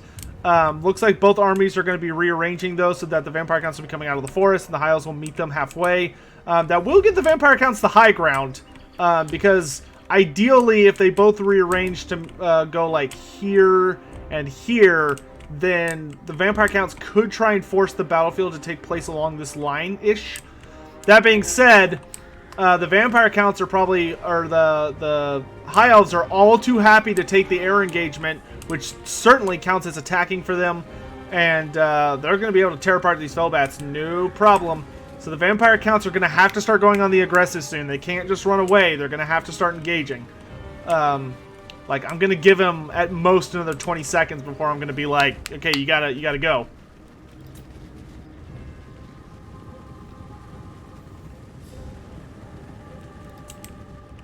10 seconds. Alright, there he goes.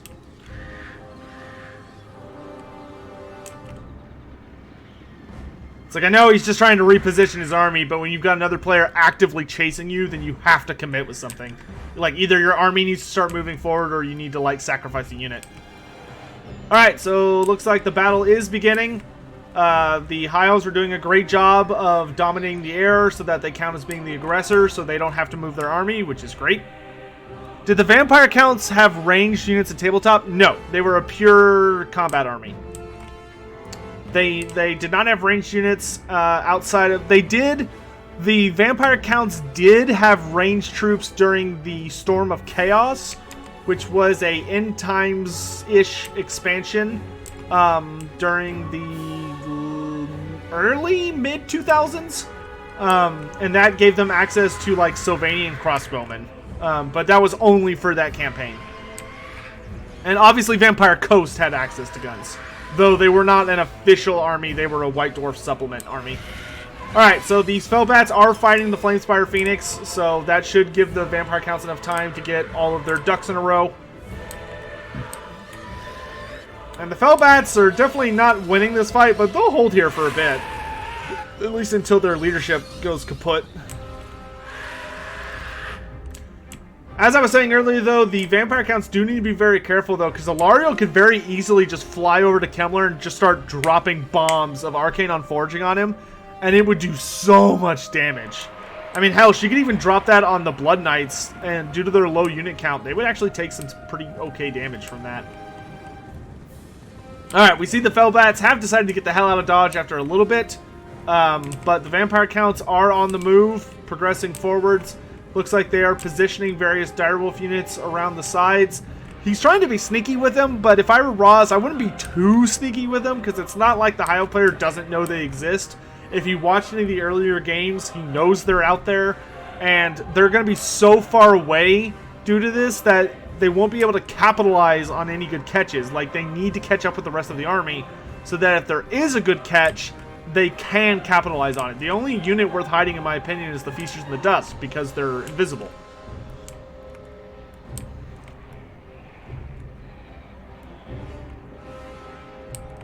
Alright.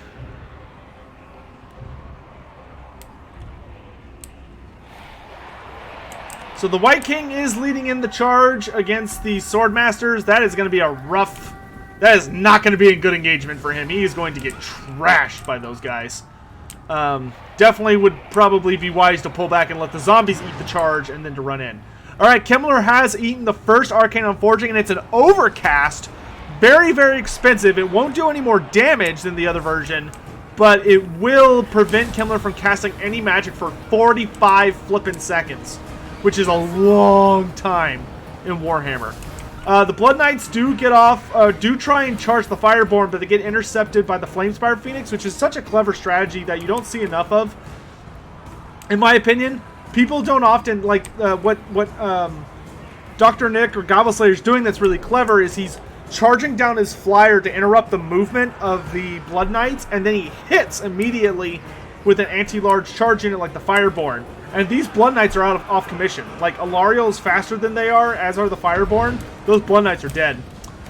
Here we see this Blood Knight unit, though. It looks like they're about to claim swift vengeance as they come plowing into these Dragon Princes and start just ripping into them. Kemmler can cast magic now. He does pop the Cloak of Mist and Shadows, but all it does is give him 75% physical resistance, but the Phoenix does magic damage, so the Phoenix does not give a shit about the Cloak of Mist and Shadows. It has no problem hunting him down, so he does need to get the hell out of there. He needs to get buried inside of friendly troops. Krell is summoned on the Flame Phoenix, but he does get punted away by Alariel. If he could get onto her right now, Krell could do a ton of really good damage. The Dragon Princes here are being sustained by the Star of Avalorn, and another unit of Dragon Princes comes barreling down into Kemmler as another Arcane Unforging goes off. Wow! That Alariel is playing those Arcane Unforgings so well. It is such an expensive spell, yet he's gotten them off at really opportune times. The Overcast one did really, really well. Kemmler's dead. There's no way he's going to survive this cast. He might survive. It's got one more tick. Yep, he's dead. 21, 10, boom. Kimmler goes down to the double Arcane Unforging plus some damage from the Phoenix. And that's going to mean major problems for the Vampire Count's army. He barely got off any magic. He didn't get off any summon, or I think he got off one summon. But he didn't get off, and he got off maybe one Invocation of the Heck. Like, I do not think there's a way the Vampire Counts can bounce back from that. Alariel is still very healthy. The Flamespire's Phoenix is starting to get a little low, sure, but it's not hard. Even if it's about to die, it could very easily pop the Rebirth ability it has and heal a crap load of health. And that's not including if Alariel manages to get off a really good cast there. Meanwhile, the Fireborn are pretty much entirely unmolested, and there's nothing on the battlefield really that can deal with them very well. Like, there's a unit of Blood Knights, but they're so weak. This side of the Vampire Count army, this flank has been completely shattered and torn apart. They're definitely dead. Meanwhile, over here, the Vampire Counts do have a pretty powerful infantry force, and they do manage to break these Dragon Princes thanks to Krell causing terror, which is really great. But, man, these Fireborn, I mean, they're just going to come in here and get this. Woof. And if that Phoenix flies over and just drops a bunch of bombs, like, if he just flies over and just boop, boop, boop, boop, boop, boop, boop, boop, that would do a ton of damage. Yep, here he comes. Yep, there's the zigzag. Oh, and then there's the army-wide shatter. And the Vampire Counts just get dominated. Woof.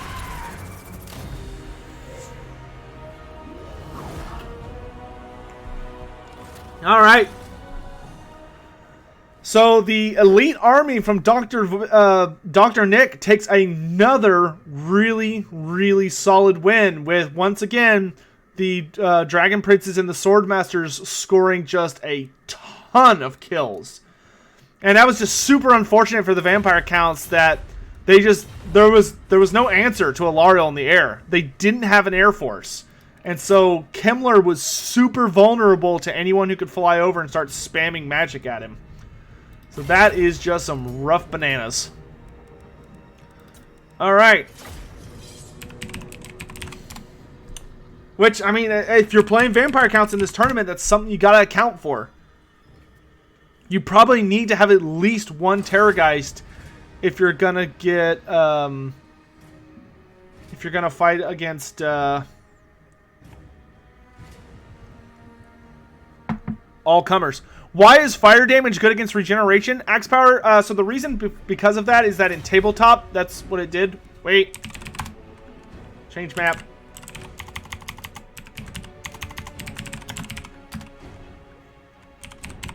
Pillar of Bone.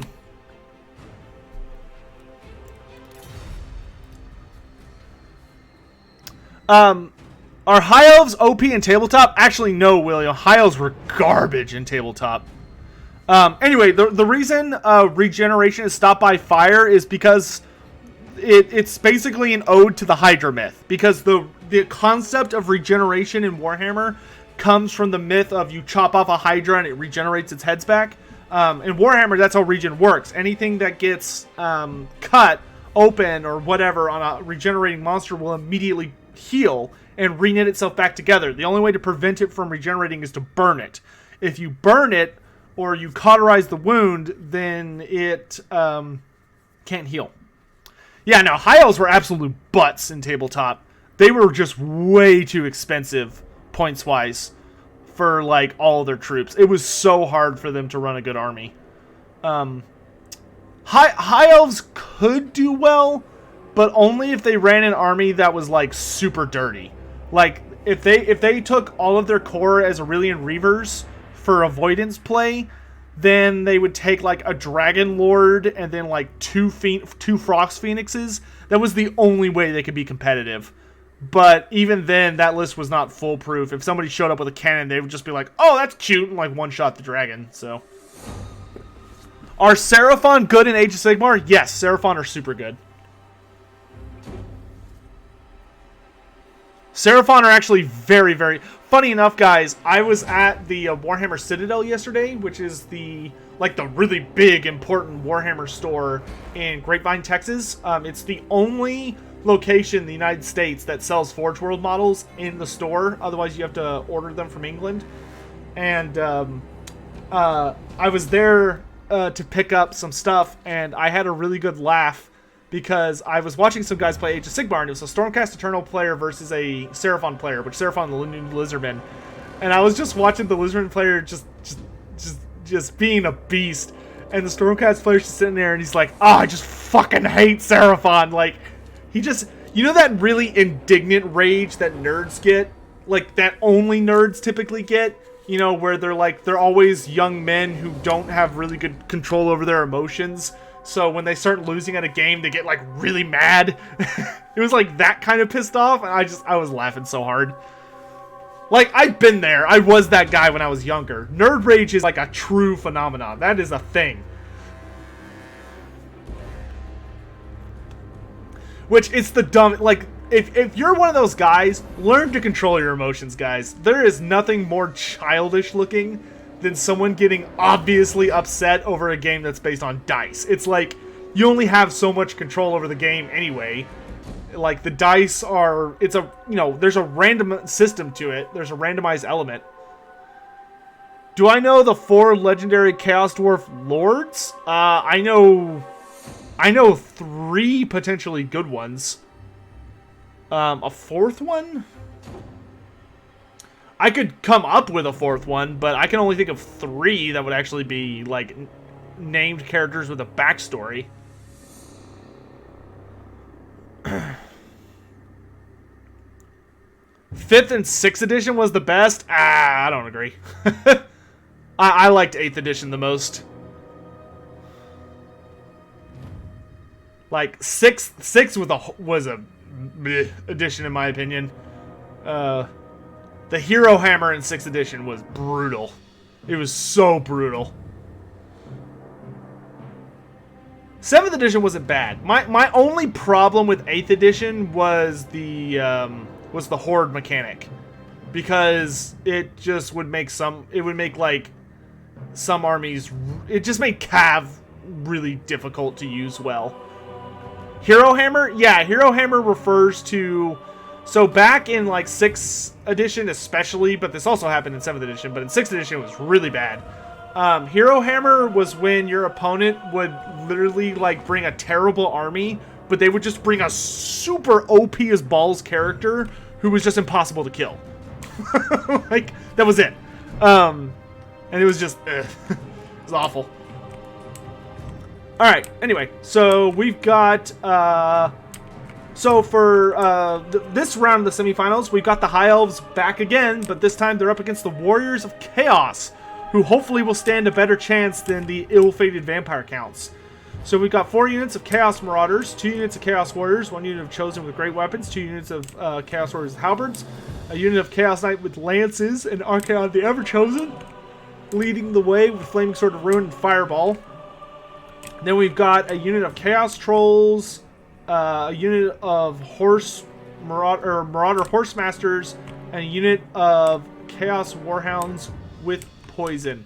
So, then for the High Elves, we've got a Moondragon with a Princess, a Mage of Life with Earthblood and Shield of Thorns. We've got 3 units of regular Dragon Princes, and then 5 units of White Lions. So this is going to be a hard battle for the Warriors of Chaos for a couple reasons. Number 1, this front line is pure AP, which could be problematic for the Warriors of Chaos. Granted, if the Marauders absorb the charge and then the Warriors of Chaos and the Trolls follow up, I honestly think the White Lions are going to get absolutely smashed. And if the Chaos Warriors can crack the front line and get it to shatter completely, then I genuinely think that the Warriors of Chaos can beat the Dragon Princes fairly easily. Here we see the Marauder Horsemasters do get set upon by the Heralds of the Wind early, but the Poison Warhounds are quick to respond and actually do get a catch, which means these guys are poisoned But the Dragon Princes are quick to follow up, and they're riding in here to save the day. The Horse Masters decided it's time to get the hell out of Dodge, which I totally agree with. And that's so much heavy cav. The Chaos Warriors do need to be careful not to split their army too much. They want to try and have as much of a unified force as possible to really take advantage of their higher numbers.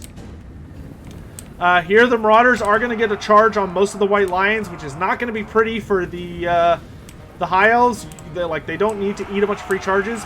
Here, the Dragon Princes do charge in, but the Halberds were braced. Unfortunately, as they braced for that charge, they weren't braced for that charge.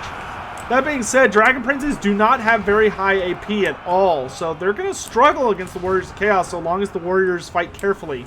But, oh, look how beautiful this is. The Dragon Princes just keep cycle charging in every time the Warriors of Chaos turn around to face a threat. That's dirty.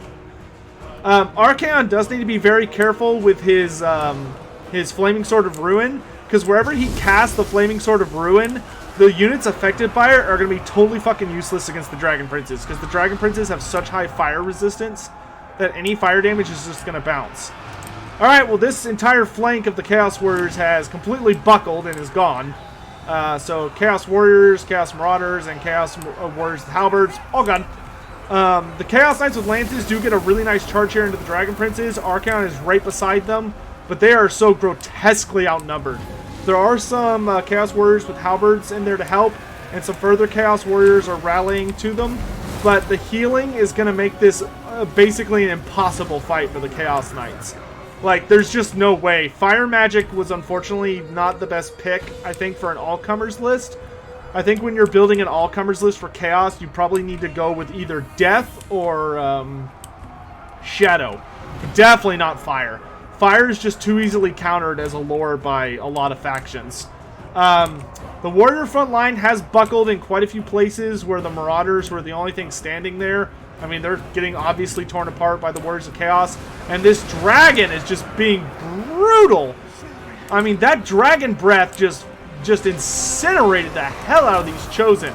The Trolls do rally and are helping to stabilize the Chosen, but, I mean, the Dragon Princes have barely been touched. What even is all-comers? So, for this tournament... For this tournament, it literally just means that when you design your list, you don't know what you're going to be facing, and you don't know what maps you're going to be playing on. So you need to design your list as an all-comers list, which means that it needs to be able to fight against all possible enemies. So I think this is actually the second time in the tournament's lifetime that we'll have a mirror match. Because the Chaos Warriors are... the Warriors of Chaos are absolutely doomed. Like, they're horrendously outnumbered now. They're horrendously outnumbered by vastly superior troops. I think Dosick definitely had the right idea, and his list wasn't a bad list by any means. It's just, unfortunately, this is the week that a couple people decided to bring a really elite High Elf force, and it just ran over what everybody else brought. But, this isn't the first time we've had a mirror match in the finals. I believe week 2 we had Tomb Kings versus Tomb Kings. So, this happens sometimes. Yeah, the dragon is being a dragon. That's very true. Alright, another very swift and brutal match. The High Elves are having a none of it. Just start banning High Elves from tournaments. They're not too strong, Zebrion. They're not too strong.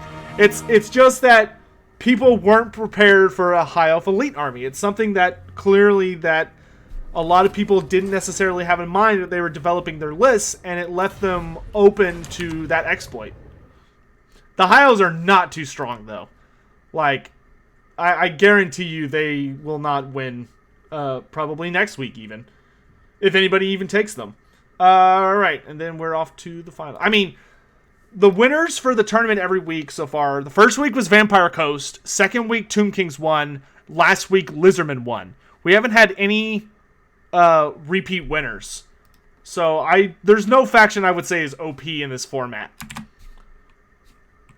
Alright, so last is Gabo Slayer and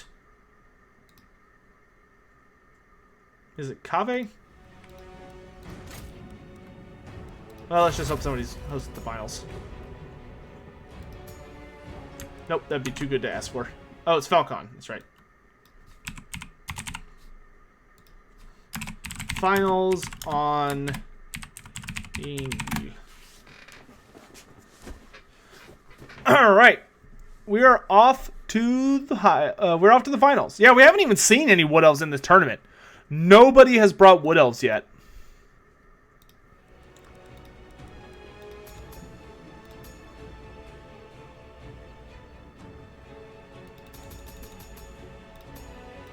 Oof.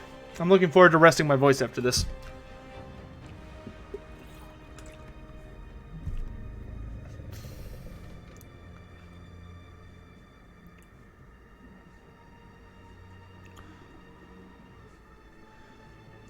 I wouldn't say necessarily Zebrion, because, like, take last week, for example.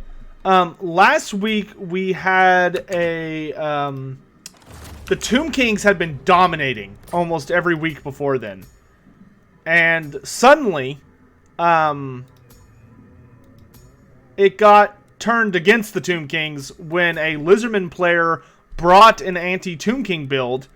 But the way he designed his build was that it was kind of dinosaur heavy and nobody was able to beat it. And that's just the way it goes. But that being said, I would be happy to invite Turin on here, who is much more on the up and up about... I can't join it. Hold on. Oh, I bet they're in here still.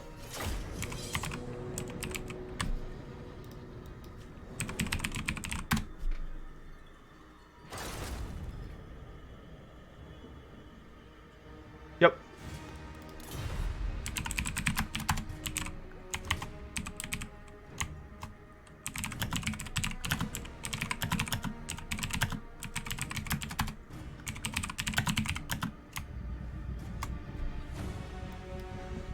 Alright, time for a mirror match. And it's actually a pretty big mirror match. Just because their armies are so strikingly similar.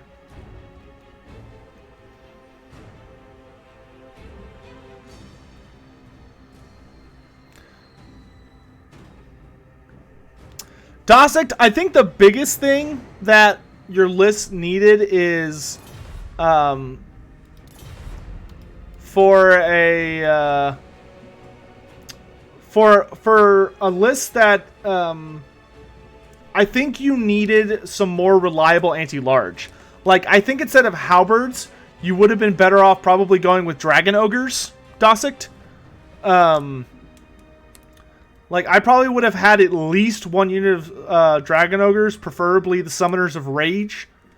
And I probably would not have taken Archaon. If you do take Archaon, I probably wouldn't even take him as a wizard, just because the lore of fire is kind of unreliable.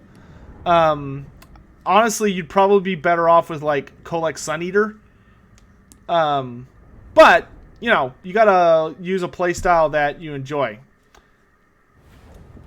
But no, I would be happy when Turin's on a bit of a trip right now, I think. But when Turin gets back, I would be happy to invite him on to talk about this week's tournament, if y'all want me to.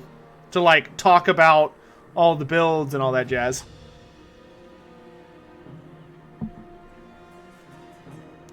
Alright. Let's get into it. So we've got 3 units of White Lions of Trace, unit of Spearmen, unit of Swordmasters of Hoeth, and 3 units of Dragon Princes, one of which is the Fireborn, which is actually super unfortunate because the Fireborn have fire damage, which means these other Dragon Princes are going to laugh at them horribly with their 70% fire resistance, even though they have anti-large. So, Gobbo Slayer is definitely fighting uphill. But he does have Alariel the Radiant, so he does have more powerful healing. He does have a Flamespire Phoenix, but once again, fire damage. Meanwhile, over here on this side, we've got 5 units of White Lions for a much, for same width of front line, though it's about the same. The Swordmasters are better than the White Lions, but the Spearmen are worse. Then we have another 3 units of Dragon Princes on this side, but they're all regular Dragon Princes. Then we've got a Life Wizard with Shield of Thorns and Earthblood, and then we've got our princess.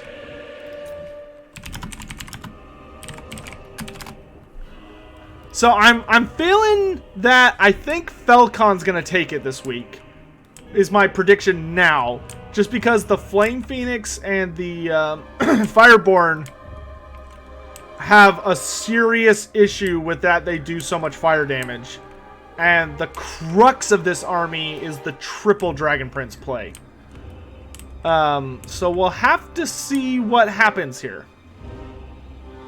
The front line, I think, for Gobbo Slayer is actually much better.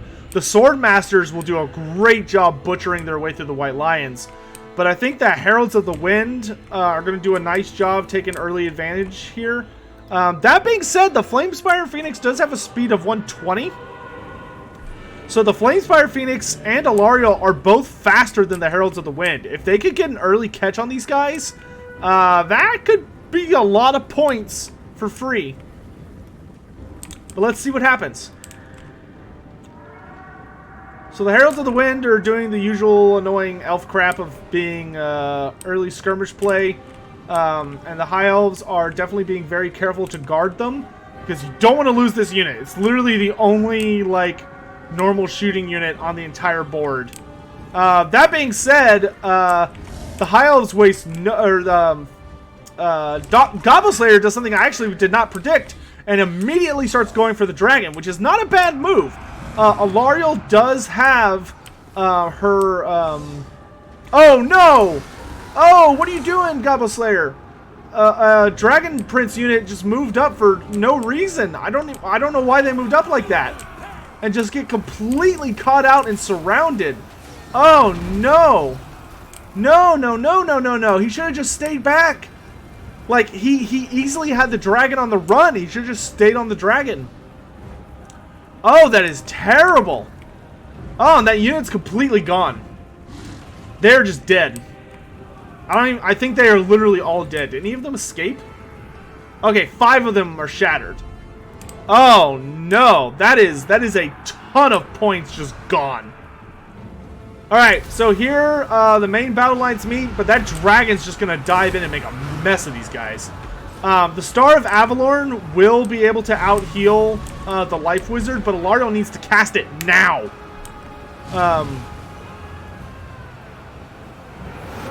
Alright, we do have a Arcane on Forging on the Life Wizard.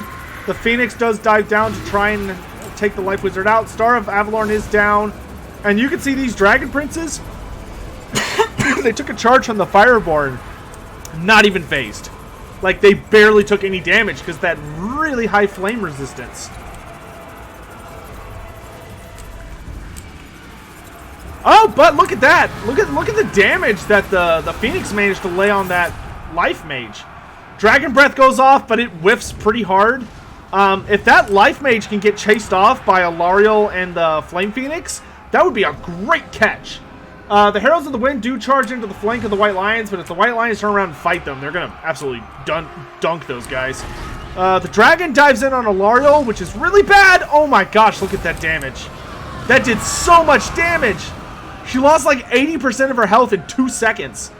The Fireborn have been beaten off, and they are running for their lives at this point. Alariel is stuck on the ground, and she is surrounded by Dragon Princes, and she's dead. Oh, is she going to get up? Nope, she shattered. Wow.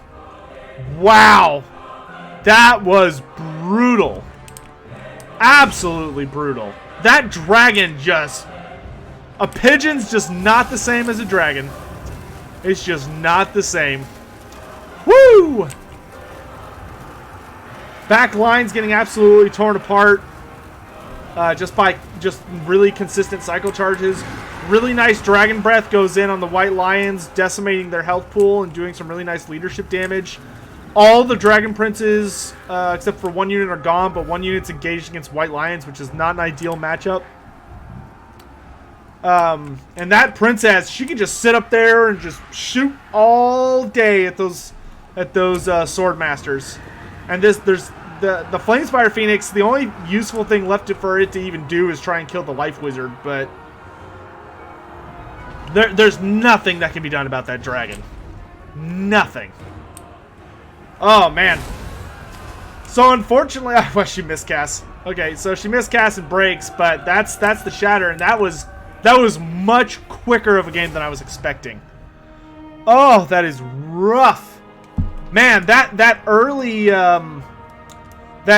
catch by Falcon where he got an entire Dragon Prince unit for free instantly. What a horrifying catch by Falcon. Oh man, he played that flawlessly. I mean, look, he's got all of his Dragon Princes at super high health, and Gobbo Slayer's army just got ripped to shreds. So, congratulations to Falcon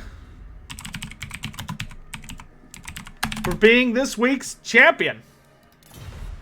And so the High Elves have taken their first victory for the tournament series.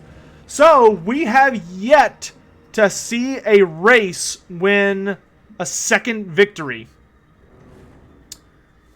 in this tournament.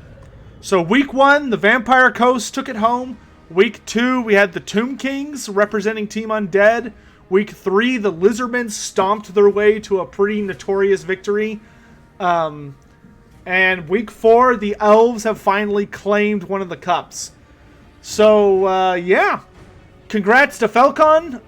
Clearly, the Many White Lion, Many Dragon Prince list is a unit to be feared, or a build to be feared, so people will have to keep that in mind for next week.